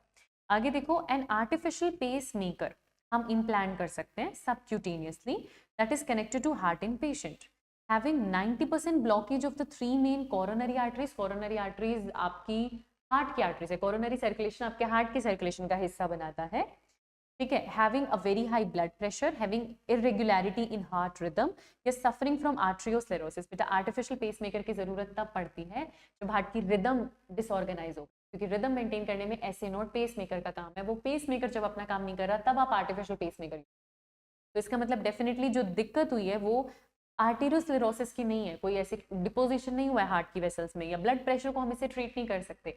अगर दिक्कत कुछ पेसमेकर लगाने से ठीक हो रही है, मतलब दिक्कत हार्ट की रिदम की हुई है। आंसर आपके पास क्या हो जाने वाला है? सी। अगला क्वेश्चन देखते हैं जरा, इनकम्प्लीट डबल सर्कुलेशन आपको किस में देखने को मिलती है? जो थ्री चेम्बर्ड हार्ट होते हैं ना, उनमें इनकम्प्लीट डबल सर्कुलेशन देखने को मिलती है, मतलब रेप्टाइल्स और एम्फीबियंस। बर्ड्स और मैमल्स नहीं होगा क्योंकि उनमें तो फोर चेम्बर्ड हार्ट है, इसलिए आंसर आपके पास क्या हो जाने वाला है? ए। अगला क्वेश्चन देखते हैं, पुरकिंजे फाइबर्स ये आपको कहाँ मिलते हैं? वेंट्रिकल में मिलते हैं बेटा। छोटे छोटे माइन्यूट फाइबर्स पूरे वेंट्रिकल मस्कुलेचर में देखने को मिलते हैं। तो आंसर आपके पास क्या हो जाएगा? सी। अगला क्वेश्चन देखते हैं, which nodal fibres lies along the right and left ventricle. Interventricular septum की बात करें तो ये अगर मेरे पास हार्ट हो जाता है ना, ये वेंट्रिकल हो जाते हैं, ये इंटरवेंट्रिकुलर सेप्टम है आपके पास। यहाँ पर कौन सा नोडल फाइबर है? तो इधर बेटा बंडल ऑफ हेस आपको मिलेगा, है ना। ये आपको पता है कि यहाँ पर आपके पास SA node, AV bundle, bundle of His, और फिर इधर पुरकिंजे। तो यहाँ इंटरवेंट्रिकुलर सेप्टम पे जो आपको मिलता है वो बंडल ऑफ हिस मिलता है। आंसर आपके पास क्या होगा? ए। अगला क्वेश्चन देखते हैं, maximum pressure of blood experienced during when blood enters from. सबसे ज्यादा प्रेशर कब होता है? जब ब्लड पंप होता है, और वो पंप कैसे होता है? लेफ्ट वेंट्रिकल से एओर्टा में होता है। तो आंसर क्या हो जाने वाला है? सी। अगला क्वेश्चन देखो, कौन सी वेव है ह्यूमन हार्ट की पीक्यूआरएसटी में से जो कि डिटरमाइन करती है हार्ट बीट को? तो वेंट्रिकल सिस्टोल जितनी बार हो रहा है उतनी बार आप हार्ट बीट काउंट करते हो, और वो क्यूआरएस कॉम्प्लेक्स से आप डिटरमाइन करते हैं ना। आपको पता है पी है, फिर यहाँ पर ये आपके पास क्यूआरएक्स कॉम्प्लेक्स है, और ये आपके पास टी है। तो क्यूआरएस कॉम्प्लेक्स जितनी बार है उतना ही हार्ट बीट आप मेजर करते हो। आंसर हो जाएगा बी। उसी से आप हार्ट बीट को काउंट करते हो। आंसर हो जाएगा B. Which of the following are located in tunica media, human की ब्लड वेसल्स में? तो ट्यूनिका मीडिया में आपको पहली बात मसल्स मिल रही हैं। मसल्स तो खैर इन्होंने सारी लिखी हुई हैं, पर जो मसल्स मिलती हैं वो स्ट्रिएटेड नहीं है, वो स्मूथ है। वो स्ट्रिएटेड नहीं है, वो स्मूथ है। तो दो ऑप्शन में हटा दूं, स्मूथ मिलती हैं और उनमें कोलेजन फाइबर नहीं है, उनमें फ्लेक्सिबिलिटी है, वो येलो फाइबर्स है। तो येलो फाइबर्स और स्मूथ मसल्स आपको देखने को मिलेंगी। आंसर हो जाएगा सी। चलो जी, अगला क्वेश्चन देखते हैं। ईसीजी की अगर मैं बात करती हूँ तो डीपोलराइजेशन एट्रिया का, एट्रियल सिस्टोल, सबसे पहली वेव आएगी आपके पास पी वेव, और आंसर क्या हो जाने वाला है? ए। अगला क्वेश्चन देखो, बंडल ऑफ हिस ये नर्वस टिश्यू है या मस्कुलर टिश्यू है? पहले तो ये मस्कुलर टिश्यू है ना। ये जो पूरा मस्कुलेचर है, नोडल मस्कुलेचर इसको कहते हैं, जो ऐसे नोड एबी नोड है, तो ये मसल्स है ना। और bundle of His muscular tissue that is supplied to ventricle, supplied to heart. Ventricles में है ना, तो वेंट्रिकल, वैसे सप्लाइड वर्ड नहीं भी यूज करना चाहिए, बट हाँ मतलब through this the information is in the ventricles of heart. तो आंसर आपके पास क्या हो जाएगा? सी। अगला क्वेश्चन देखते हैं, पहली जो हार्ट साउंड है, जो लब है, आप इसमें सिंगल बी भी यूज कर सकते हो, occurs in which phase of the cardiac cycle? तो लब साउंड के लिए ट्राइकस्पिड और बाइकस्पिड वाल्व होते हैं बंद। ट्राइकस्पिड और बाइकस्पिड वाल्व बंद होते हैं तब जब वेंट्रिकल कॉन्ट्रैक्शन या सिस्टोल शुरू करता है। तो आंसर क्या हो जाने वाला है? सी। अगला क्वेश्चन देखो, which describes the function of कोडा टेंडिनी करेक्टिवली? करेक्टली नहीं, करेक्टली। तो कोडा टेंडिनी वाल्व की मैल फंक्शनिंग रोकता है ना। तो जो आपके पास ऑरिक्यूलो वेंट्रिकुलर वाल्व है, यानी कि ट्राइकस्पिड और बाइकस्पिड वाल्व है, उसको रोकता है दूसरी तरफ जाने में। एट्रिया की तरफ जाने में, ताकि ब्लड का बैक फ्लो ना हो। तो it prevent the AV valve flaps from everting, उस तरफ जाने से उसको रोक रहा है। तो आंसर क्या हो जाएगा? सी हो जाएगा। अगला क्वेश्चन देखो, देखिए जरा क्या कह रहा है क्वेश्चन।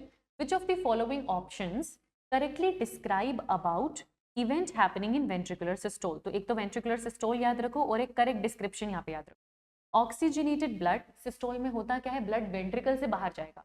तो एक तो ये आपके पास आपका हार्ट है, ये आपके पास आपका हार्ट है, ये आप जानते हो आपके पास राइट वेंट्रिकल है, और ये आप जानते हो आपके पास लेफ्ट वेंट्रिकल है। तो वेंट्रिकल सिस्टोल के दौरान एक तो ब्लड यहाँ से जा रहा है जो कि पल्मोनरी आर्टरी लेके जा रही है, और ये आपका डीऑक्सीजनेटेड ब्लड है।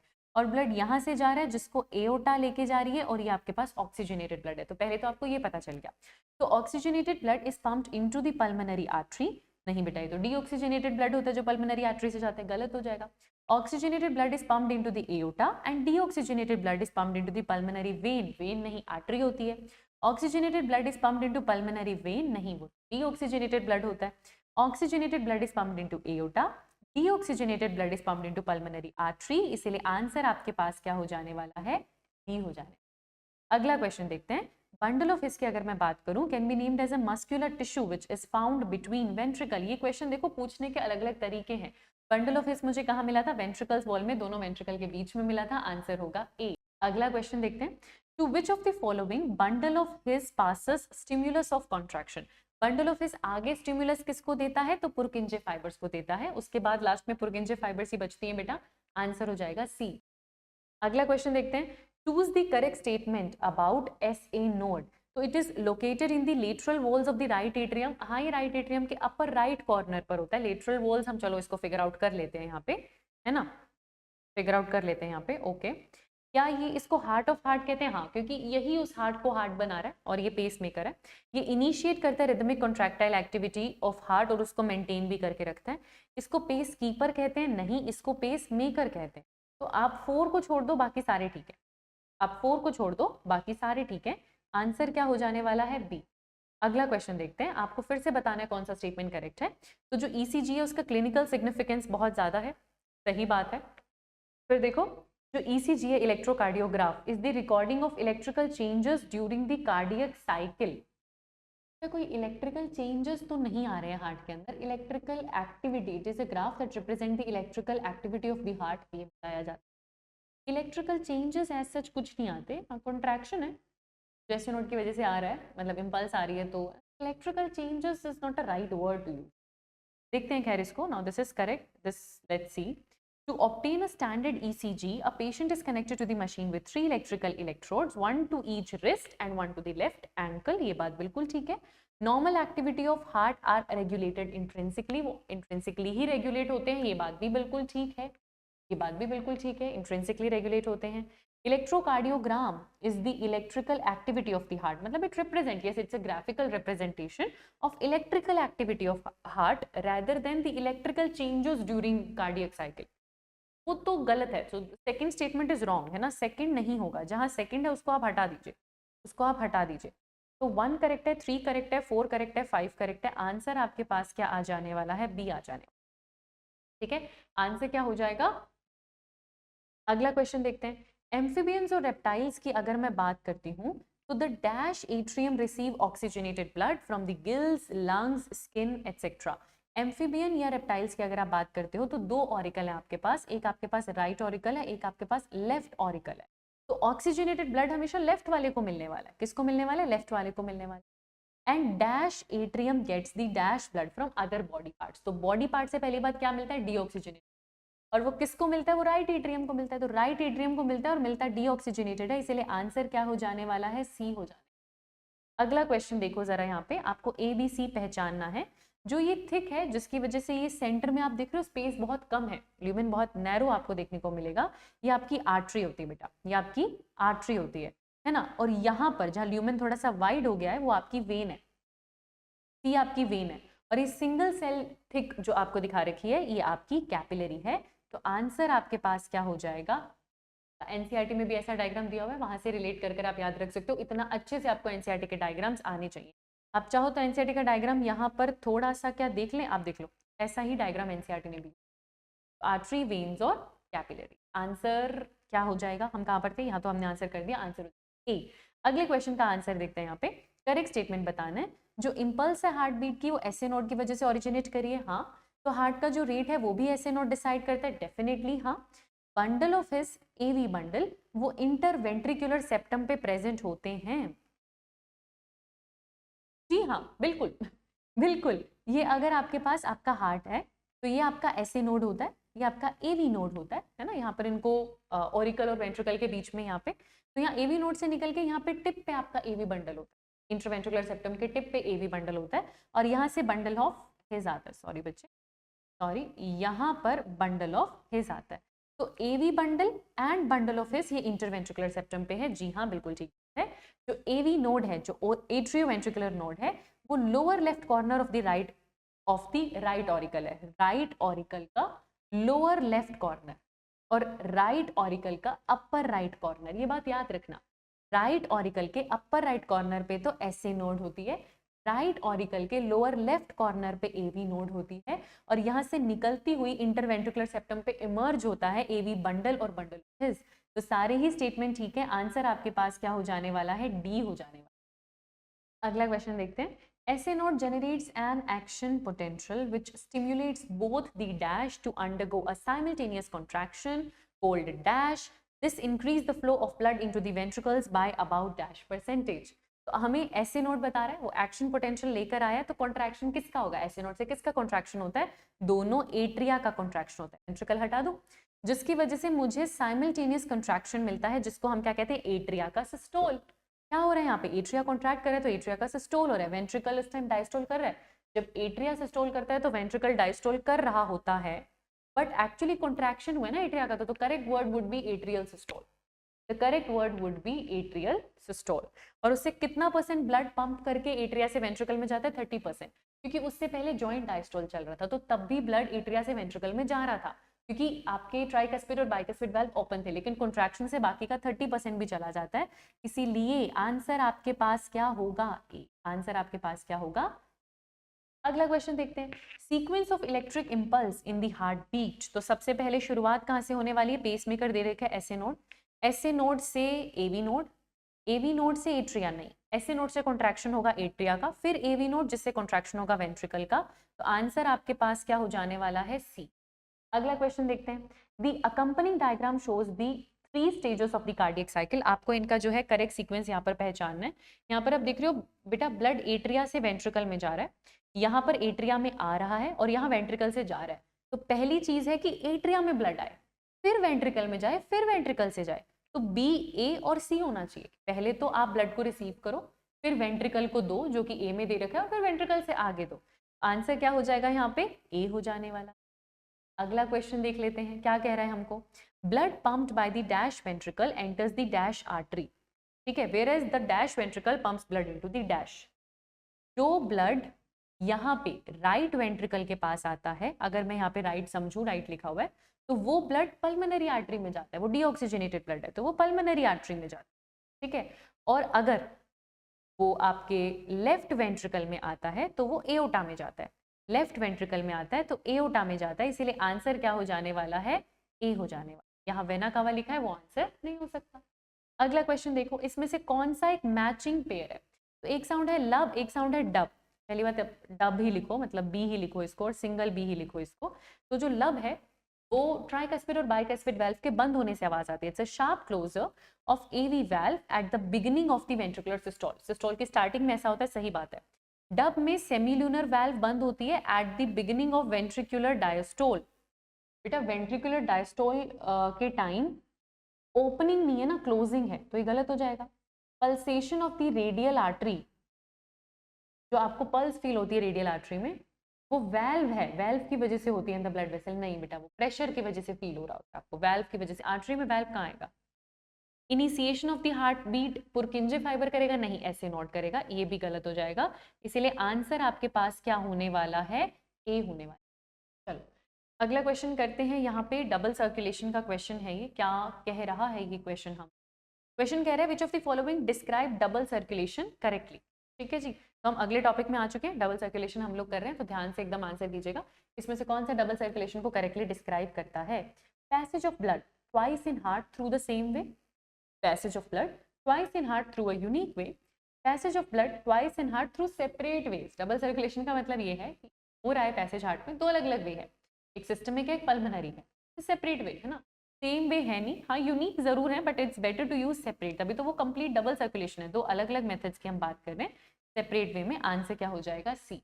अगला क्वेश्चन देखो, ऐसे नोड इंपल्स जनरेट करता है 70 to 75 बीट्स पर मिनट, तभी तो उतनी हार्ट बीट्स आती है ना, क्योंकि वो उसी रेट से काम कर रहा है। आंसर आपके पास क्या होगा? ए। अगला क्वेश्चन देखो जरा, how many double circulations are normally completed by the human heart in 1 minute? 1 minute में आपको कितनी बीट्स मिलती हैं? 72। तो आंसर आपके पास क्या हो जाने वाला है? सी। अगला क्वेश्चन करते हैं, पल्मोनरी आर्टरी की बात कर रहे हैं, तो जो पल्मोनरी आर्टरी है वो हार्ट से डीऑक्सीजनेटेड ब्लड को लेके लंग्स को देती है ना, तो वो क्या करती है? डीऑक्सीजनेटेड ब्लड को हार्ट से लेके लंग को देती है। देखो यहाँ पे इम्प्योर वर्ड नहीं यूज करना चाहिए था, करना तो डीऑक्सीजनेटेड चाहिए था, पर लिवर का यहाँ कोई लेना देना नहीं है। लंग से हार्ट को लाने वाली वेन होती है, आर्टरी नहीं होती, और हार्ट से लंग को लेके जाना है, पर वो प्योर ब्लड नहीं है। खैर प्योर की जगह ऑक्सीजनेटेड और इम्प्योर की जगह डीऑक्सीजनेटेड लिखते तो ज्यादा बेटर रहता, पर हमें पता है आंसर क्या होगा? D. Which of the following carries the blood from lungs to heart? तो ये जो लेकर आने वाली होती है ये वेन होती है, और ये लेफ्ट ऑरिकल में ब्लड को लेकर आती है। आंसर आपके पास क्या हो जाने वाला है? बी। अगला क्वेश्चन देखो, जो सिस्टमिक सर्कुलेशन है, देखो आपके पास ये हार्ट होता है ना बेटा, तो आपको पता है कि ये यहाँ पे लंग्स है ना, और ये बॉडी है, ऐसा मान लेते, ठीक है। तो लंग से ऑक्सीजनेटेड ब्लड यहाँ आया, बॉडी को गया, ये एक सर्कुलेशन है।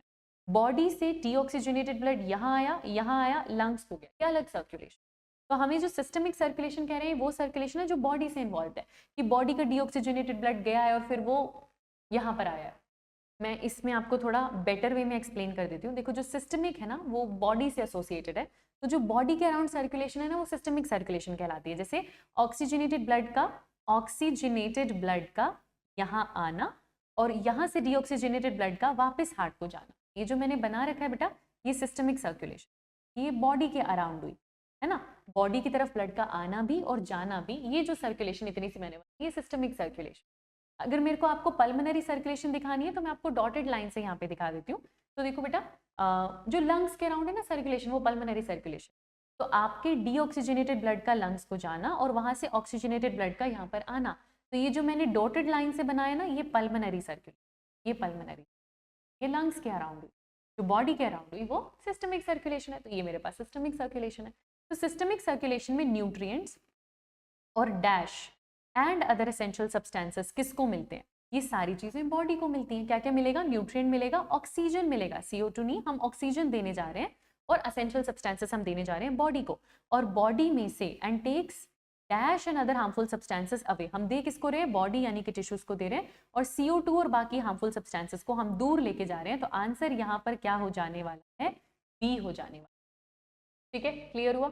अगला क्वेश्चन देखो, identify whether the given sub statements are true और false for double circulation. Okay, it checks the mixing of oxygenated and deoxygenated blood, double circulation की वजह से मिक्सिंग नहीं होती। It carry only oxygenated blood, तो ऐसा नहीं है, मतलब इस सर्कुलेशन में डीऑक्सीजनेटेड ब्लड भी है, ऐसा नहीं है कि सिर्फ ऑक्सीजनेटेड ब्लड ही इस पूरी सर्कुलेशन में है, पर मिक्स कभी भी नहीं होता। तो पहला स्टेटमेंट ट्रू और दूसरा स्टेटमेंट फॉल्स। आंसर आपके पास क्या होगा? डी।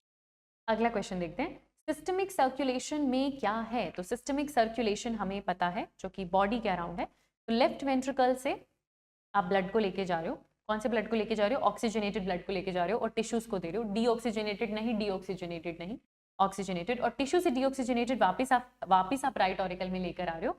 तो आंसर आपके पास क्या हो जाने वाला है? डी हो जाने वाला। अगला क्वेश्चन देखते हैं, if the number of heart beat is 80 तो कार्डियक आउटपुट क्या होगा? तो stroke volume into heart beat, यही तो करना है। तो ये कितना है? 70 ml होता है, और हार्ट बीट कितनी बता दी? 80, 8 7 56, तो 5600 ml। लीटर में करना है तो divide by 1000, you get 5.6 litres. Answer हो जाएगा डी। It's that simple. ऐसी क्वेश्चन आई। आगे देखो, हम एंटर करें रेगुलेशन ऑफ कार्डियक एक्टिविटी में। क्वेश्चन देखते हैं, कार्डियक सेंटर कहाँ पर है?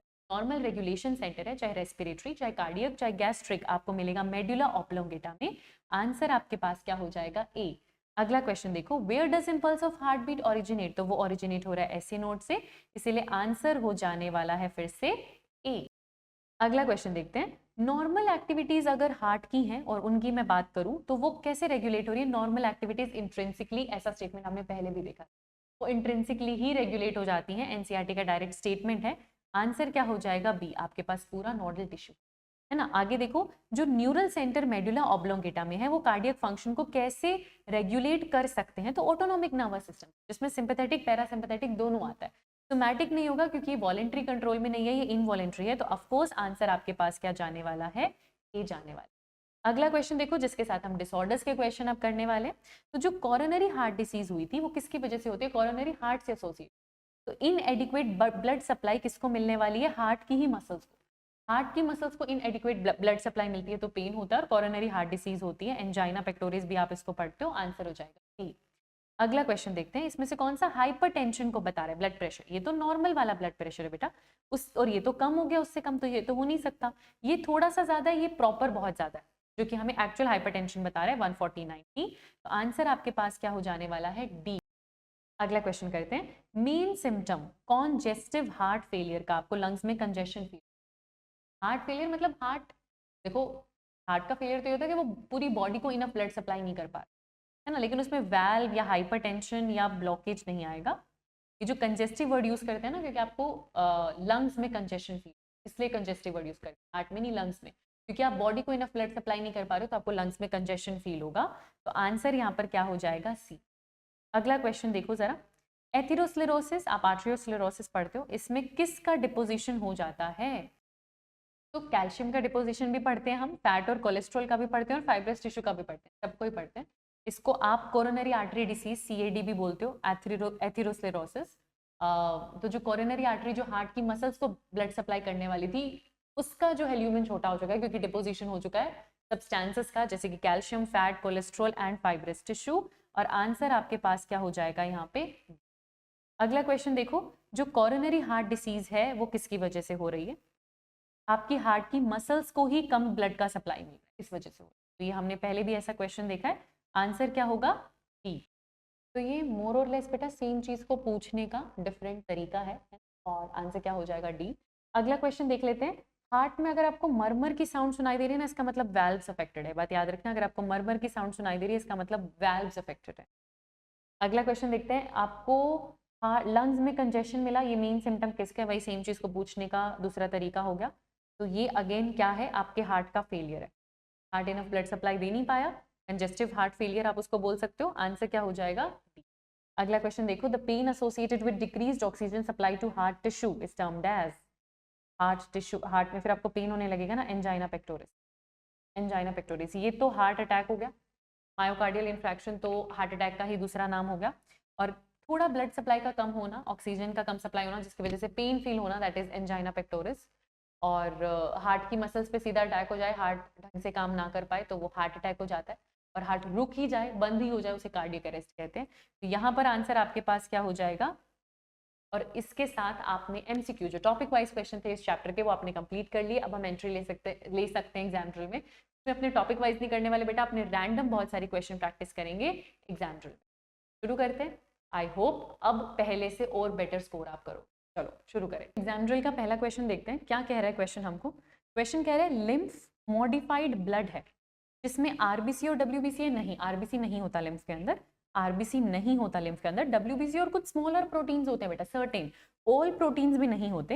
हाँ, सारा कंटेंट है ब्लड का, प्लाज्मा है, आरबीसी नहीं है, डब्ल्यूबीसी है और प्रोटीन्स भी प्रेजेंट है। सबसे करेक्ट एक्सप्लेनेशन हो जाएगी ये, इसीलिए आंसर आपके पास क्या आ जाएगा? डी। अगला क्वेश्चन देखते हैं। एक डायग्राम दे रखा है ह्यूमन हार्ट का, मिट्रल वाल्व कहाँ लोकेटेड है? इन दोनों पार्ट्स में आपको ये बताना है, in which two parts of the heart. तो आपके पास एक ट्राइकस्पिड वाल्व होता है और एक बाइकस्पिड वाल्व होता है, और जो आपका बाइकस्पिड वाल्व होता है उसे ही मिट्रल वाल्व कहते हैं। और ये जो बाइकस्पिड वाल्व होता है ये लेफ्ट ऑरिकल और लेफ्ट वेंट्रिकल के बीच में होता है। लेफ्ट ऑरिकल बी है, लेफ्ट वेंट्रिकल सी है, तो बी और सी के बीच में आपको जो मिलेगा ये आपका बाइकस्पिड वाल्व या फिर मिट्रल वाल्व होता है। तो आंसर आपके पास क्या आ जाएगा? बी। अगला क्वेश्चन देखते हैं।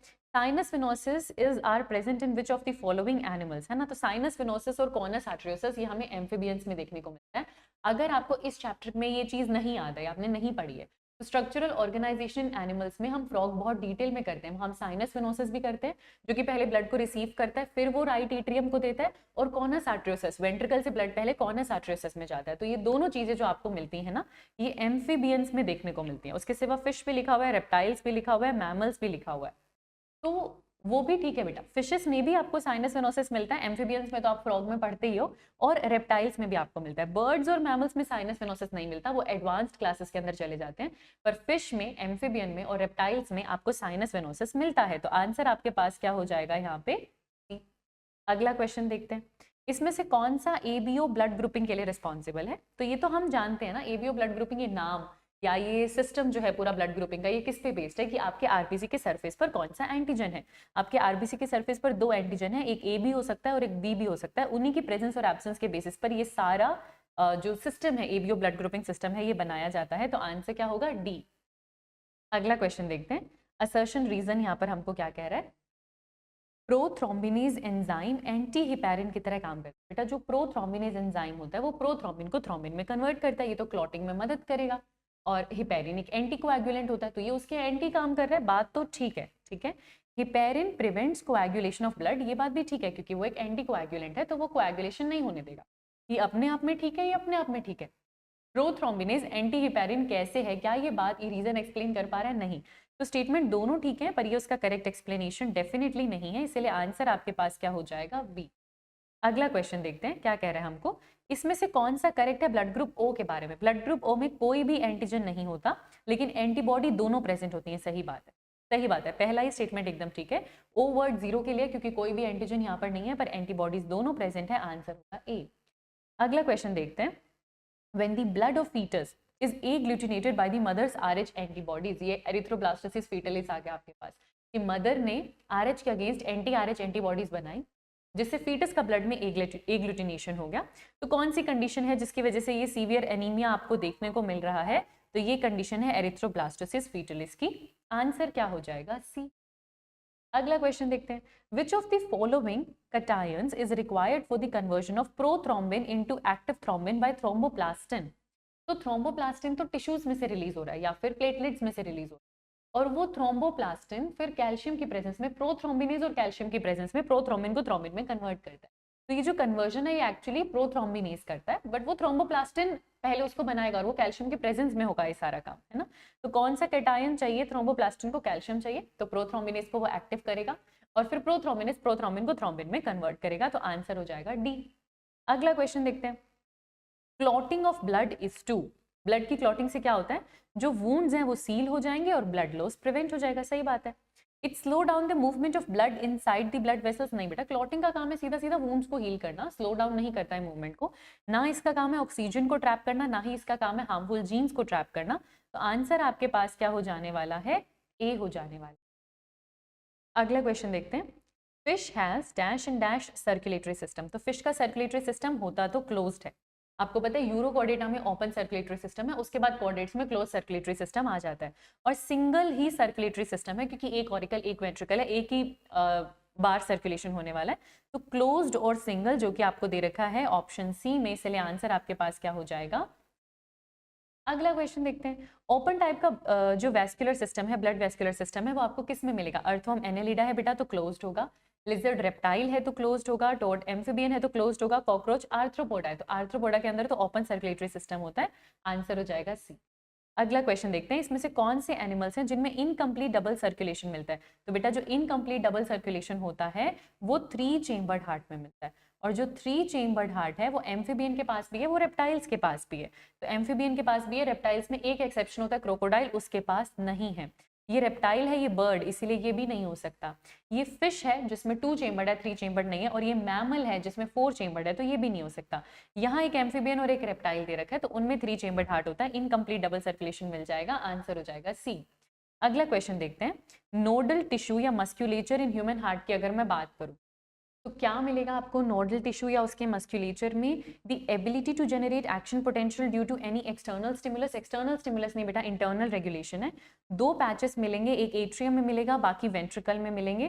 ऐसा नहीं है, इनफैक्ट दो ही एट्रियम में मिलते हैं, एक अपर राइट कॉर्नर में और एक लोअर लेफ्ट कॉर्नर में। पुरकिंजे फाइबर्स आपको through out the ventricular musculature मिलता है, जी हाँ, वो आपको through out the ventricular musculature मिलता है। एवी नोड को पेसमेकर नहीं कहते, ऐसे नोड को कहते हैं, तो आंसर क्या हो जाएगा? सी। अगला क्वेश्चन देखो, जो ह्यूमन हार्ट का पेसमेकर है वो हमारे पास ऐसे नोड है, तो आंसर क्या होगा?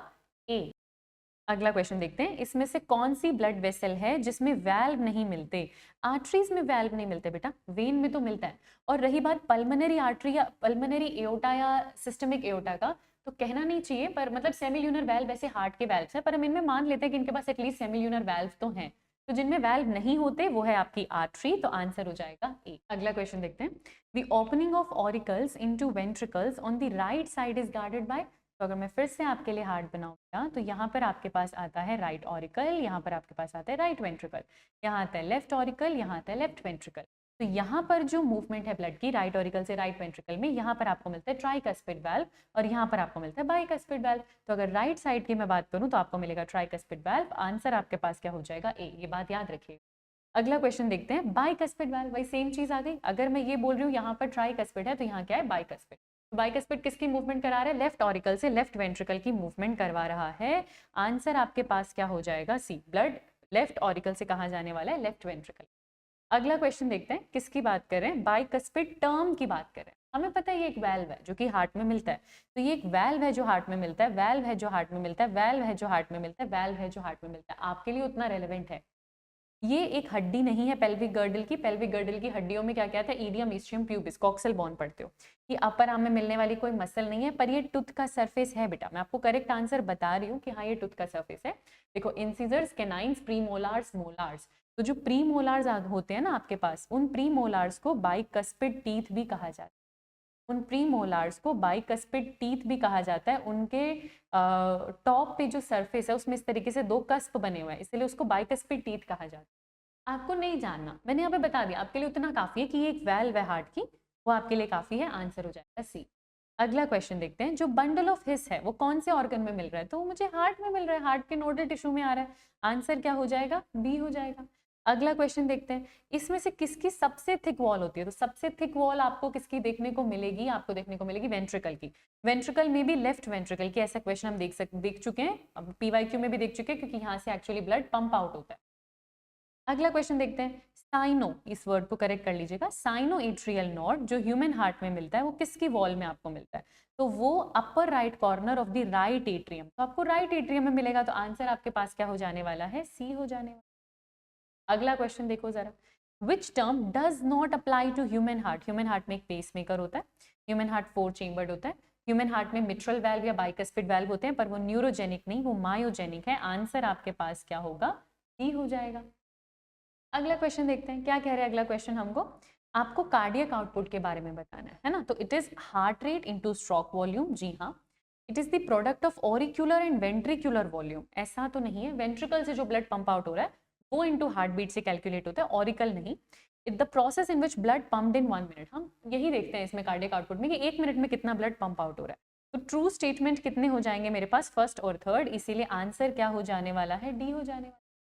अगला क्वेश्चन देखते हैं, अगर एक ब्लॉकेज आ रही है एओर्टिक वाल्व में, है ना, which would directly reduce the blood flow to. अब एओर्टिक जो वाल्व है उससे ब्लड जाता है पूरी बॉडी में, पल्मोनरी आर्टरी से जाता है लंग्स में और बाकी से जाता है पूरी बॉडी में। एक्चुअली जो ये है ये बॉडी को ब्लड देना कम कर देगा, जिससे आपको heart failure, congestive heart failure होगा, लंग्स में कंजेशन फील होगा, लंग्स को डायरेक्टली ब्लड मिलना कम हो जाएगा जो पल्मोनरी आर्टरी से। एओर्टिक वाल्व में ब्लॉकेज होने से, ऐसे तो हमको पता है कि ऑलमोस्ट सारे ऑर्गन्स को ब्लड पहुंचने में दिक्कत होने वाली है ना। लिवर के लिए हिपैटिक सिस्टम है, डायरेक्टली हार्ट से होगा नहीं। हार्ट को खुद को ब्लड देने के लिए कोरोनरी आर्टरी का सिस्टम इनको लिखना चाहिए था, यहाँ पे डायरेक्टली आंसर क्या हो जाएगा? लंग्स। आंसर होगा सी बेटा। अगला क्वेश्चन देखते हैं, in mammals the blood from the right ventricle goes to. अब ये है ना आपके पास राइट वेंट्रिकल, ये है आपके पास राइट वेंट्रिकल, यहाँ से ब्लड कहाँ जाता है? लंग्स में जाता है। कहाँ जाता है? लंग्स में जाता है। और कौन लेके जाती है? पल्मोनरी आर्टरी लेके जाती है। तो आंसर क्या होगा? डी। इसीलिए तो यहाँ पर इन्होंने बोला कि ब्लॉकेज की वजह से किसको ब्लड कम मिलना होगा शुरू? लंग्स को। आंसर क्या हो जाएगा? डी। अगला क्वेश्चन देखते हैं, जो हार्ट की साउंड डब है, अगेन यहाँ पे डब लिख दो, और जो हार्ट की साउंड डब है वो कब प्रोड्यूस होती है? तो वो सेमिल्यूनर वाल्व के बंद होने से। जो एओर्टा के बेस पे सेमील्यूनर वाल्व है, जब वो बंद होते हैं तभी आवाज आती है। आंसर हो जाएगा डी। अगला क्वेश्चन देखते हैं, जो पहली हार्ट साउंड है वो पहली हार्ट साउंड क्या है? उसका नाम है लब। पहली बात तो डब नहीं, बच्चे इनकी स्पेलिंग ठीक कर लो, ये सब टाइपिंग एरर है। ये लब होगा, ये डब होगा, ये लब होगा और ये डब होगा। पहली हार्ट साउंड क्या है? लब है पहली बात तो, डब तो है नहीं, तो वो तो हटा दो। और लब कब आती है? जब ट्राइकस्पिड और बाइकस्पिड वाल्व बंद होते हैं।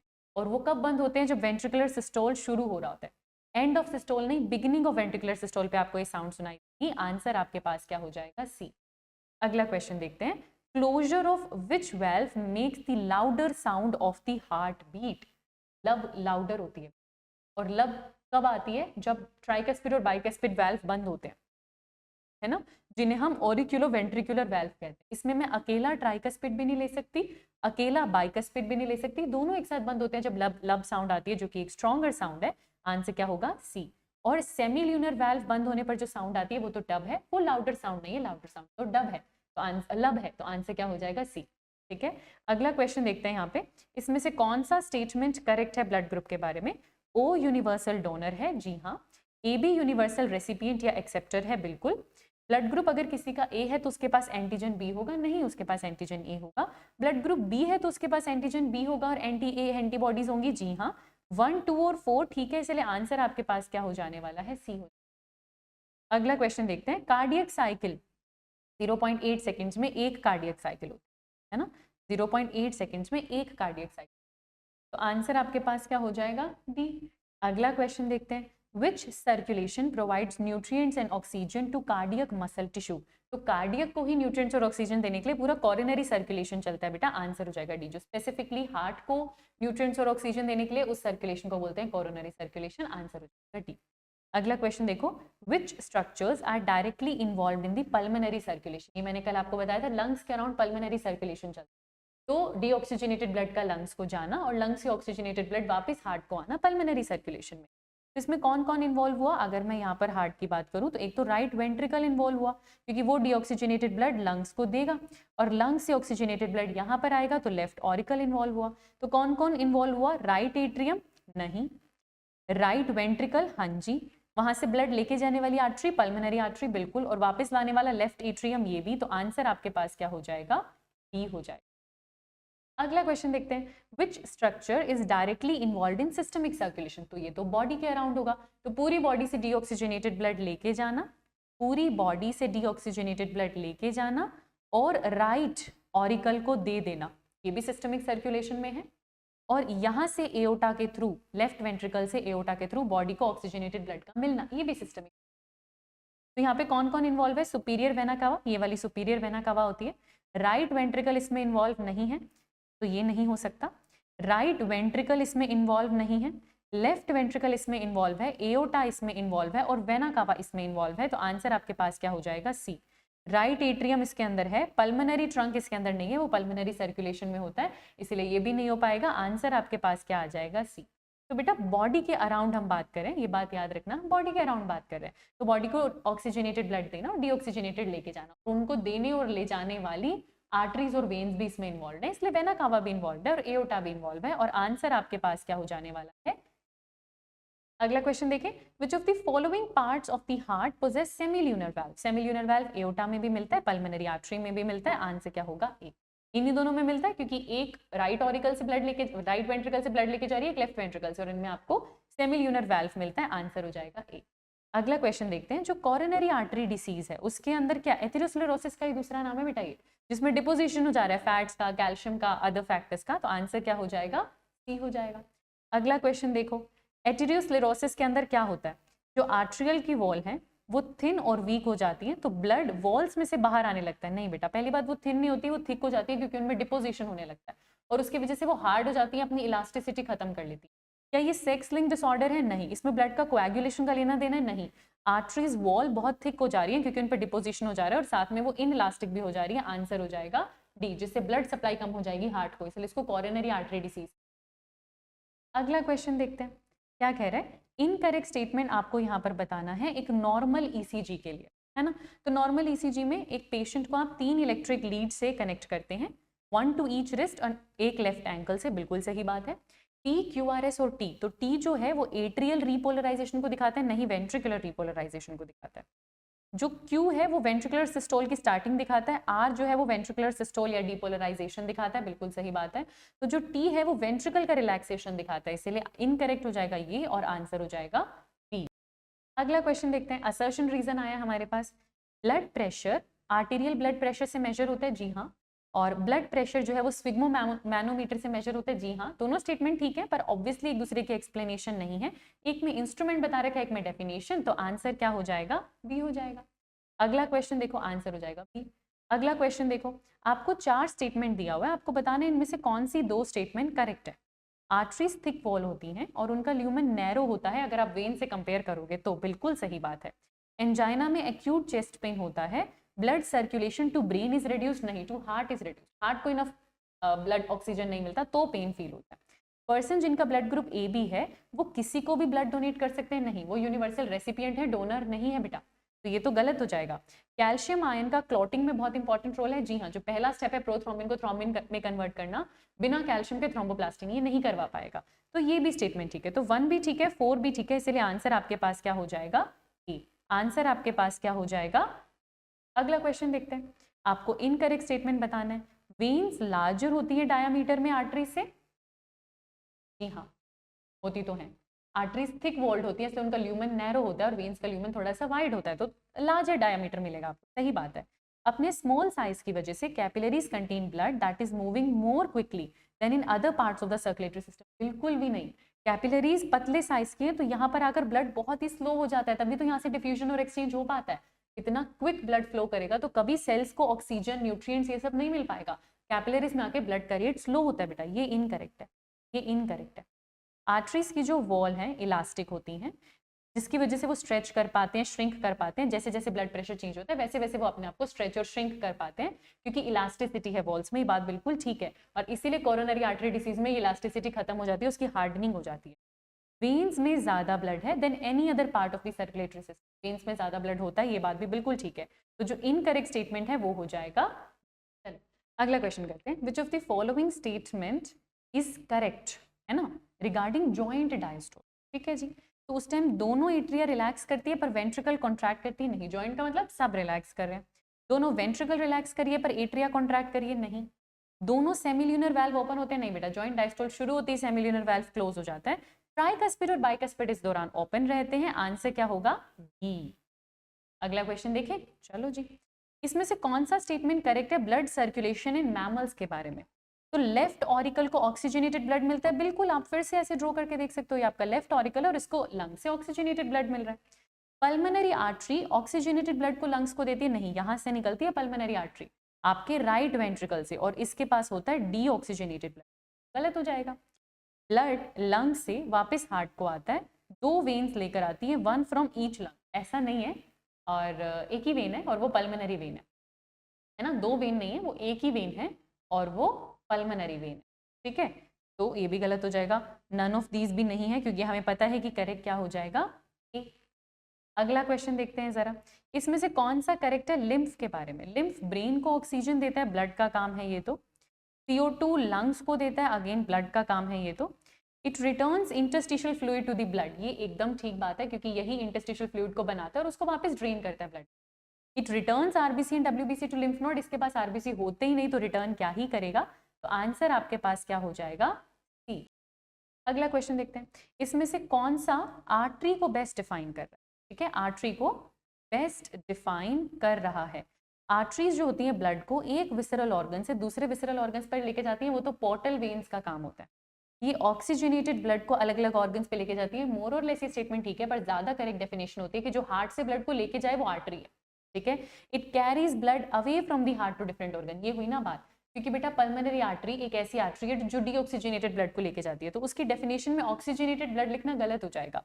ज्यादा सही स्टेटमेंट है कि ब्लड को हार्ट से दूर लेके जाती है, आंसर क्या होगा, सी। अगला क्वेश्चन देखते हैं, इसमें से कौन सा स्टेटमेंट करेक्ट है ब्लड के सेल्स के बारे में।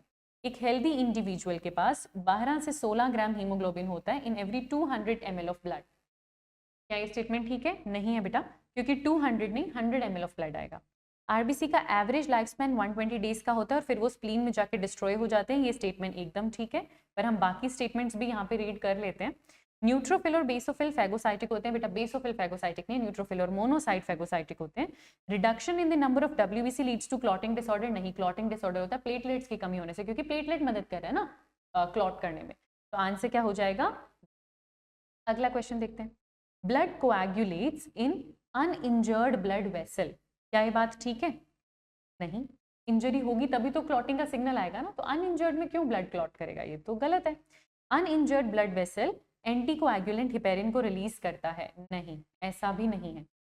हिपेरिन में बेटा इंजरी के टाइम ही रिलीज होता है, बेसोफिल मास्ट सेल्स इसको रिलीज करते हैं बैलेंस बनाने के लिए एंटीकोएगुलेशन और प्रोकोएगुलेशन के प्रोसेस में, है ना। तो दोनों ही एक्चुअली इंजरी के टाइम रिलीज हो रहे होते हैं, एक पहले एक बाद में, बट अनइंजर्ड में रिलीज नहीं होते। दोनों स्टेटमेंट गलत हो जाएंगे। आंसर आपके पास क्या आने वाला है?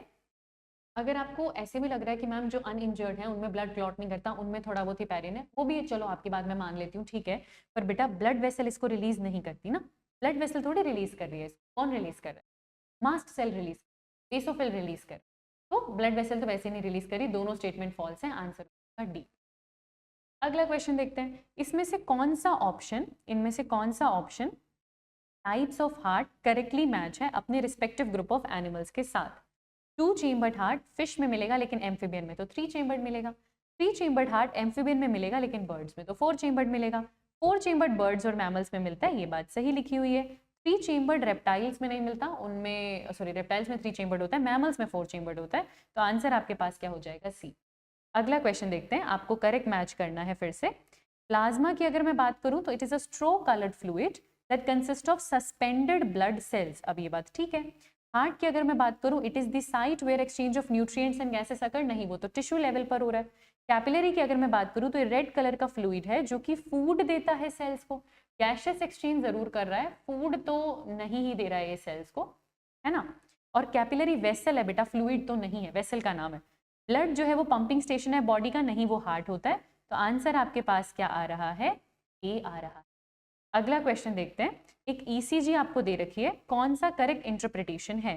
पीक पी और पीक आर सिस्टोल और डायस्टोल दिखा रहे हैं, नहीं बेटा, पीक पी भी सिस्टोल होता है, पीक आर भी सिस्टोल होता है। ये एट्रिया का सिस्टोल होता है, ये वेंट्रिकल का सिस्टोल होता है, तो ये तो गलत है। Peak P initiation of left atrial contraction only, नहीं, कॉन्ट्रैक्शन है तो दोनों एट्रिया में बराबर है, तो ये भी नहीं होगा। जो QRS है वो एक कंप्लीट पल्स को दिखाता है, जी हाँ, अगर आपको बीट्स काउंट करने या पल्स काउंट करना है, आप QRS को काउंट कर लो। जो T है वो कार्डियक कॉन्ट्रैक्शन का इनिशिएशन दिखाता है, नहीं बेटा, T वेंट्रिकल को रिलैक्स होना दिखाता है। तो यहाँ पर करेक्ट आंसर आपके पास क्या हो जाने वाला है? अगला क्वेश्चन देखिए क्या कह रहा है अगला क्वेश्चन। ह्यूमन हार्ट की अगर मैं बात करती हूँ तो ब्लड लंग्स में से निकला, हार्ट में आया, थ्रू द लेफ्ट एट्रियम, हमको पता है, वहां से लेफ्ट वेंट्रिकल में गया, हमको पता है, आउट दी एओटा, एओटा से निकला, थ्रू दी बॉडी, और फिर वो रिटर्न कर गया वापस राइट एट्रियम। मतलब कह रहे हैं लंग्स से यहाँ आना, यहाँ जाना और यहाँ से जाना बॉडी में, इतनी की बात कर रहे हैं, ठीक है। Pumps into the right ventricle and then exit to the lungs, है ना। मतलब ओके, पूरा ही बता रहे हैं कि यहाँ से रिटर्न किया राइट ऑरिकल में, राइट ऑरिकल से आया राइट वेंट्रिकल में और वहां से वापस गया लंग्स। कंप्लीट ही एक तरीके से हमको बता दिया, पूरा सर्कुलेशन ही हमको बता दिया। इस डायग्राम में आपको ABCD को करेक्टली पहचानना है। मतलब अगर मैं इस सीक्वेंस में बात करूं तो A आपके लिए क्या है? जो पहली चीज इन्होंने लिख रखी है कि लंग्स में से हार्ट पे आना, तो लंग्स से निकल के और हार्ट में आना कौन लेकर आ रहा है? ये जो एरो दिखा रहा है ना आपका, जो कि आपको लेफ्ट ऑरिकल में आता हुआ दिखा रहा है, ये फिर B से कहाँ जाएगा? C में, फिर C से निकल के जाएगा A में, फिर आएगा E में, फिर आएगा D में, तो BCAED होगा। यहाँ से आया, फिर निकल के गया, फिर वापस यहाँ पे आया, ऐसे ही तो है ना। तो BCAED आंसर क्या हो जाएगा आपके पास? बी। आई होप आपको ये अच्छे से समझ में आया हो। अगला क्वेश्चन देखते हैं। एक फिगर आपको यहाँ पे दे रखी है, pathway of blood through out the body बता रखा है, आपको 1 2 3 4 का करेक्ट मैच यहाँ पर जो है बताना है। तो जो 1 है बच्चे, पहले अपने 1 से शुरू करें। जो बॉडी से डीऑक्सीजनेटेड ब्लड को हार्ट के पास लेके जाइए, वेना कावा होती है, क्या ये आर्टरी होती है? नहीं। अब अपने 2 देख लेते हैं। 2 है वो जो हार्ट से पूरे टिश्यूज में ब्लड लेके जा रही है, ये एओर्टा होती है ना, ये एओर्टा होती है। क्या ये पल्मोनरी वेन होती है? नहीं। फिर अपने 3 देख लेते हैं। जो हार्ट से डीऑक्सीजनेटेड ब्लड को लंग्स में लेके जाइए, पल्मोनरी आर्टरी है, सही बात है। और 4 क्या है? ये पल्मोनरी वेन है, कोई वेन नहीं है, पल्मोनरी वेन है ये। तो आंसर ज्यादा करेक्ट क्या हो जाने वाला है? सी। आंसर ज्यादा करेक्ट क्या हो जाने वाला है? सी हो जाने वाला। अगला क्वेश्चन करते हैं। एक फिगर आपको यहाँ पे दे रखा है, डायग्रामेटिक रिप्रेजेंटेशन आपको यहाँ पे दे रखा है एक ईसीजी का।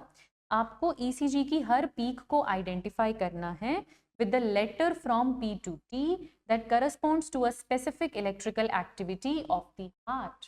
और आपको बताना क्या है, आपको इनकरेक्ट बताना है। ऐसी चीजों में ही आप सिली मिस्टेक करते हो, तो पूरा ध्यान लगाकर क्वेश्चन को, अपनी आंखें, अपना हाथ, धीरे धीरे मुंह से बोलना भी, आपके सारे सेंसेस जब एक ही चीज करेंगे ना तो सिली मिस्टेक नहीं होती।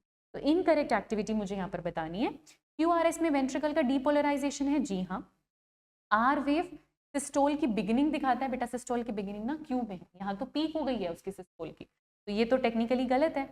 टी जो है वो डीपोलराइजेशन ऑफ एट्रिया दिखा रहा है, जी हाँ। और टी जो है वो वेंट्रिकल का वापस रिलैक्सेशन, वापस नॉर्मल स्टेट में दिखा रहा है, जी हाँ। तो इनकरेक्ट क्या हो जाएगा, बी। इनकरेक्ट क्या हो जाएगा, बी। अगला क्वेश्चन देखें, देखो जरा। ट्रू बताना है ल्यूकोसाइट यानी कि डब्ल्यूबीसी के बारे में। There sudden fall in number is an indication of blood cancer, ऐसा नहीं है, ऐसा नहीं है। और पहली बात, कैंसर में तो नंबर ऑफ सेल्स बढ़ने चाहिए, अचानक से डब्ल्यूबीसी कम हो गए तो ब्लड कैंसर है, नहीं। थाइमस में बनते हैं ये, बोन मैरो में बनते, थाइमस में नहीं बनते।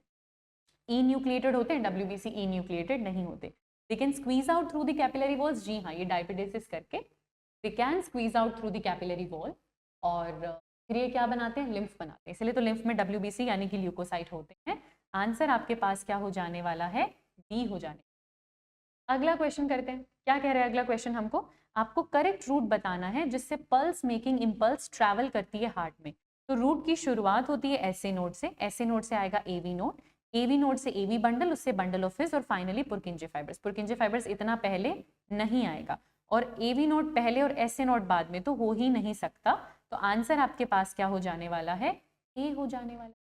अगला क्वेश्चन देखते हैं, अगर हार्ट की नर्व्स कट कर दोगे तो क्या होगा, हार्ट तब भी रिदमिकली बीट करेगा कुछ टाइम, क्योंकि मायोजेनिक हार्ट है ना, उसका नोडल टिश्यू से कंट्रोल करता है। नर्व तो रेगुलेट कर सकता है, बढ़ाना है या कम करना है हार्ट बीट को, पर नॉर्मल रिदम से वो तब भी चलता रहेगा, क्योंकि हमारा हार्ट न्यूरोजेनिक नहीं है, मायोजेनिक। अगला क्वेश्चन देखते हैं, हमें एक फिगर दिया हुआ है, ह्यूमन हार्ट का फिगर दिया हुआ है, चेम्बर्स 1 2 3 4 है। आपको बताना है कि most of the blood returning from the brain किसको मिलने वाला है, ई को मिलेगा ना बेटा, राइट एट्रियम को। सारा डीऑक्सीजनेटेड ब्लड चाहे किसी भी ऑर्गन से आए, ब्रेन छोड़ो किसी भी ऑर्गन से आए, आएगा वो सुपीरियर वेना कैवा से, जाएगा तो राइट ऑरिकल के अंदर ही। तो आंसर क्या हो जाने वाला है, 4 हो जाने वाला है, सीधी सी बात है, आंसर हो जाएगा। अगला क्वेश्चन देखते हैं, इसमें से कौन सा कार्डियक आउटपुट होगा लीटर्स पर मिनट में, अगर स्ट्रोक वॉल्यूम 0.07 लीटर्स है और रेट 90 पर मिनट है। तो बच्चे कार्डियक आउटपुट क्या होता है, स्ट्रोक वॉल्यूम इनटू हार्ट का जो हार्ट बीट का रेट होता है वो।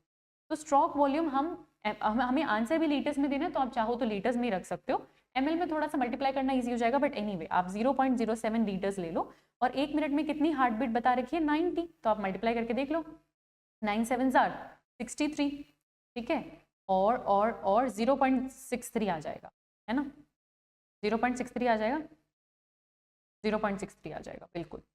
तो आंसर आपके पास क्या होगा, अरे नहीं सॉरी, क्या कर रही हूँ मैं, सिर्फ 2 डिजिट से पहले डॉट लगाना है ना, तो 2 डिजिट से पहले डॉट लगाएंगे, आंसर आपके पास क्या आएगा, 6.3। देखो ऐसी गलती हो जाती है बायो वालों से मैथ्स में, और इसीलिए हम बदनाम है, पर करनी नहीं है हमें ऐसी गलती, और आंसर हमारे पास क्या हो जाएगा।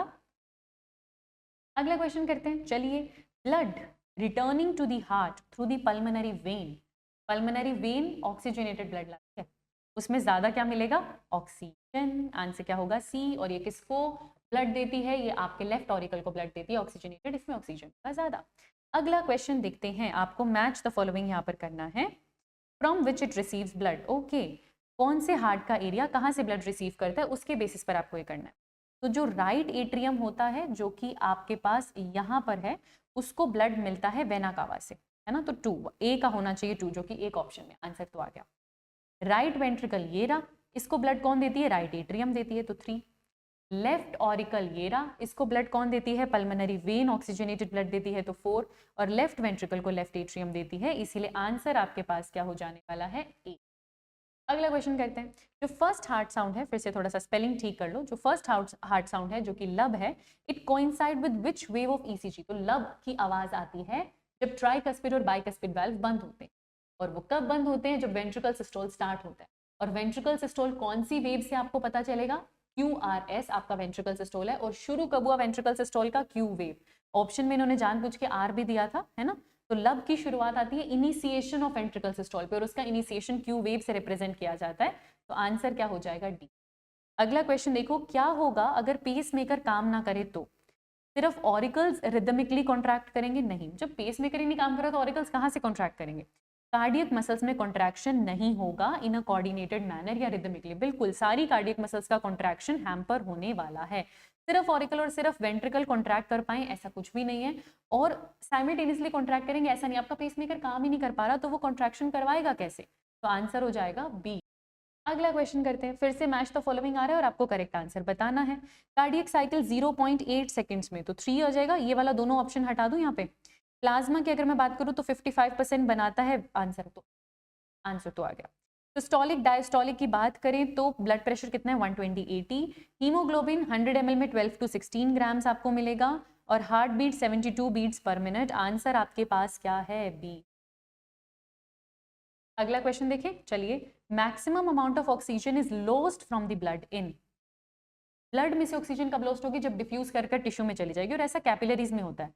आर्टरीज पे आप ये एक्सचेंज कर नहीं सकते, और जो एल्वियोलाई के अराउंड कैपिलरीज हैं वो तो ऑक्सीजन लेती है ना, वो तो ऑक्सीजन लेती है लंग्स में। आप कह रहे हो लॉस्ट फ्रॉम द ब्लड, तो जब टिश्यू के आसपास होगे ना तब ऑक्सीजन लूज करोगे, क्योंकि वहां पे पार्शियल प्रेशर CO2 का बहुत ज्यादा है, तो वहां से ऑक्सीजन छोड़ देगा और CO2 आने लगेगा ब्लड में। तो आंसर आपके पास क्या होगा? अगला क्वेश्चन देखते हैं। A drop of each of the following is placed separately on 4 slides. इसमें से कौन सा कोएगुलेट नहीं करेगा? Whole blood from the pulmonary when.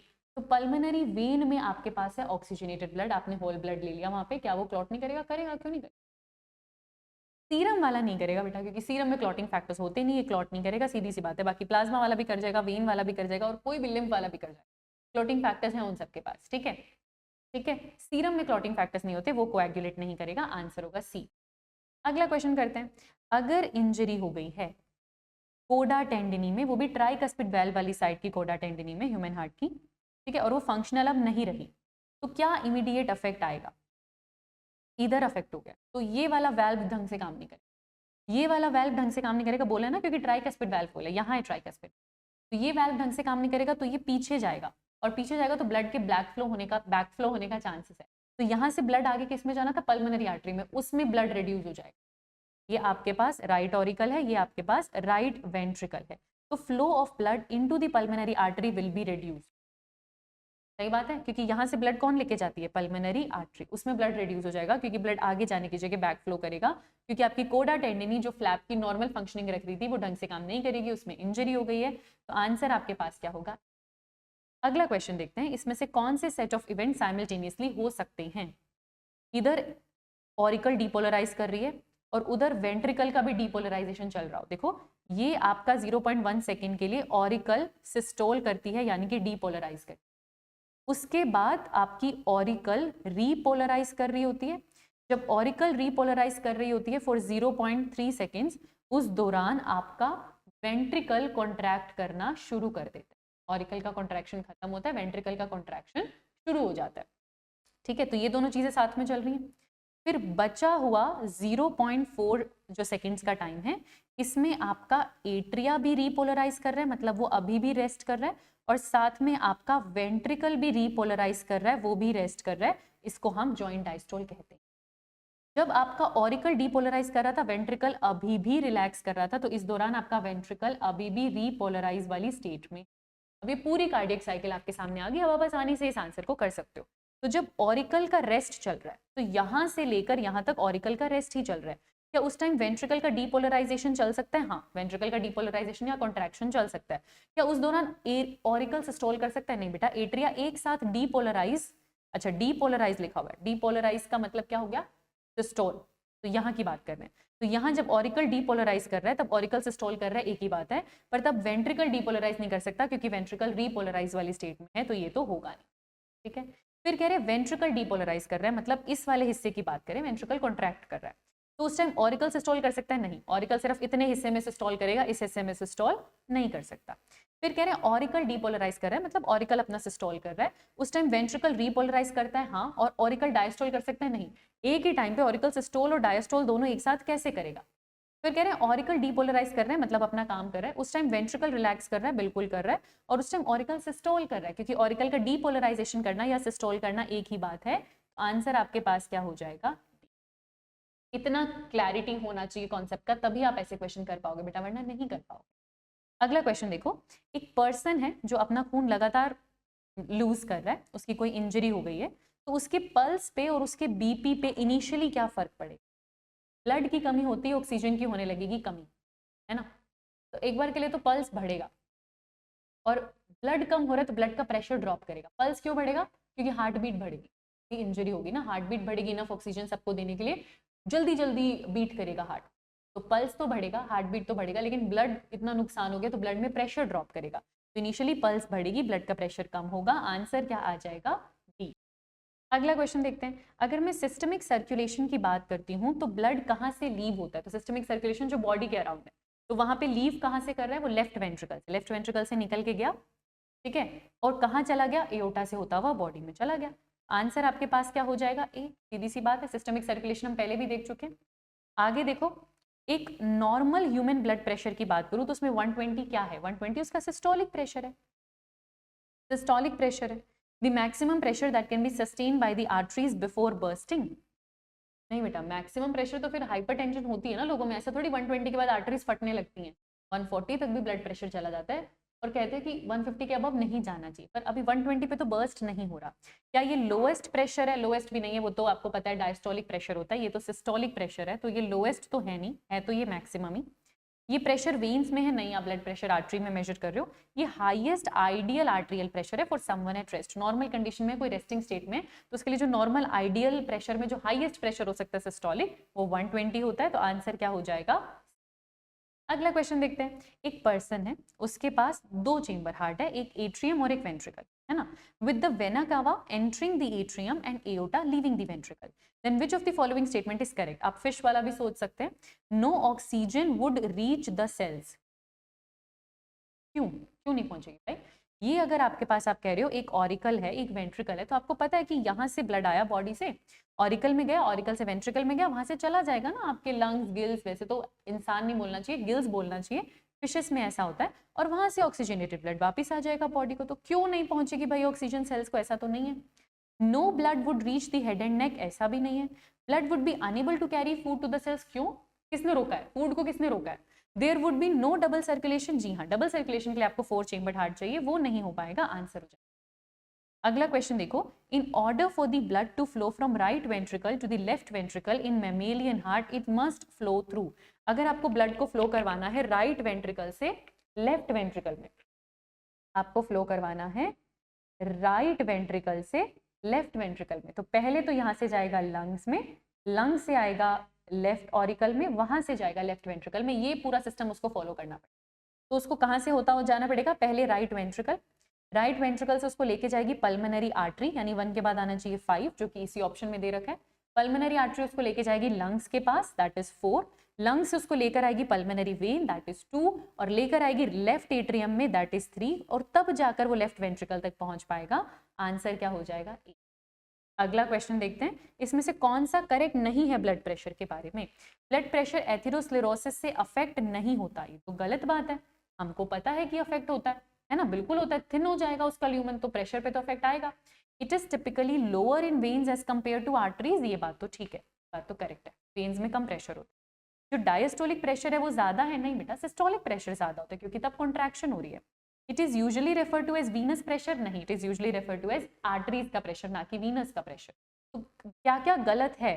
ये भी गलत है, ये भी गलत है, ये भी गलत है, ये तीनों नॉट करेक्ट है, 1, 3 और 4, इसलिए आंसर आपके पास क्या हो जाएगा? बी। अगला क्वेश्चन देखें, चलिए, मदर और foetus RH blood type incompatibility disorder can occur if the mother is dash and her foetus is dash. तो जो इनकम्पैटिबिलिटी डिसऑर्डर होता है, जो आप एरिथ्रोब्लास्टोसिस फीटलिस में पढ़ते हो, उसमें मदर नेगेटिव थी और फादर पॉजिटिव थे, तभी दिक्कत हुई थी।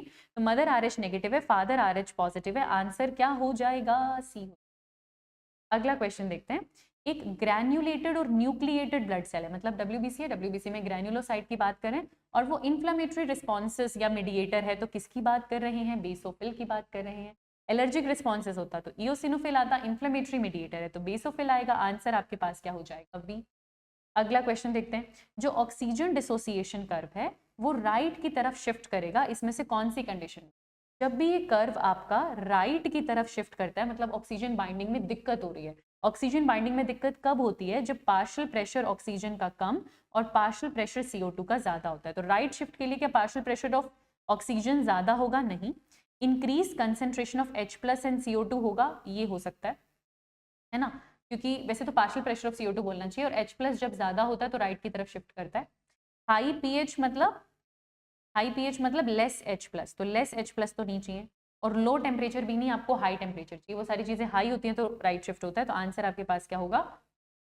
ठीक है, तो आंसर आपके पास क्या हो जाएगा? अगला क्वेश्चन देखते हैं, क्या कह रहा है हमको। एक लेपर्ड है ना, वो आपके पीछे भाग रहा है, आपकी हार्ट बीट इंक्रीज हो चुकी है, क्यों? सिंपैथेटिक नर्वस सिस्टम की वजह से वो इंक्रीज करता है हार्ट बीट को, तो ANS से रेगुलेशन आया, आंसर हो जाएगा बी।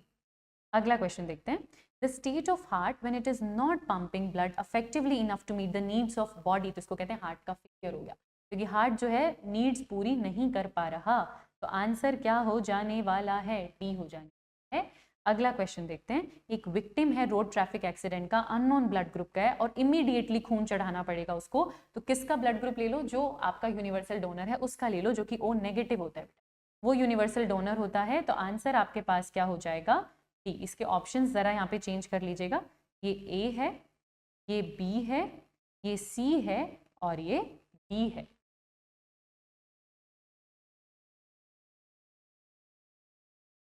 अगला क्वेश्चन देखते हैं, क्या कह रहा है, human heart is protected by double wall membranes bag, जिसे हम क्या कहते हैं? पेरिकार्डियम। तो आंसर क्या हो जाएगा?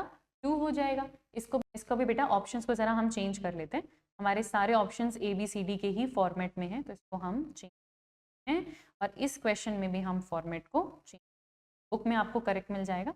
यहाँ आंसर क्या हो जाएगा? 2 ना लिख के लिख देते हैं, आंसर हो जाएगा।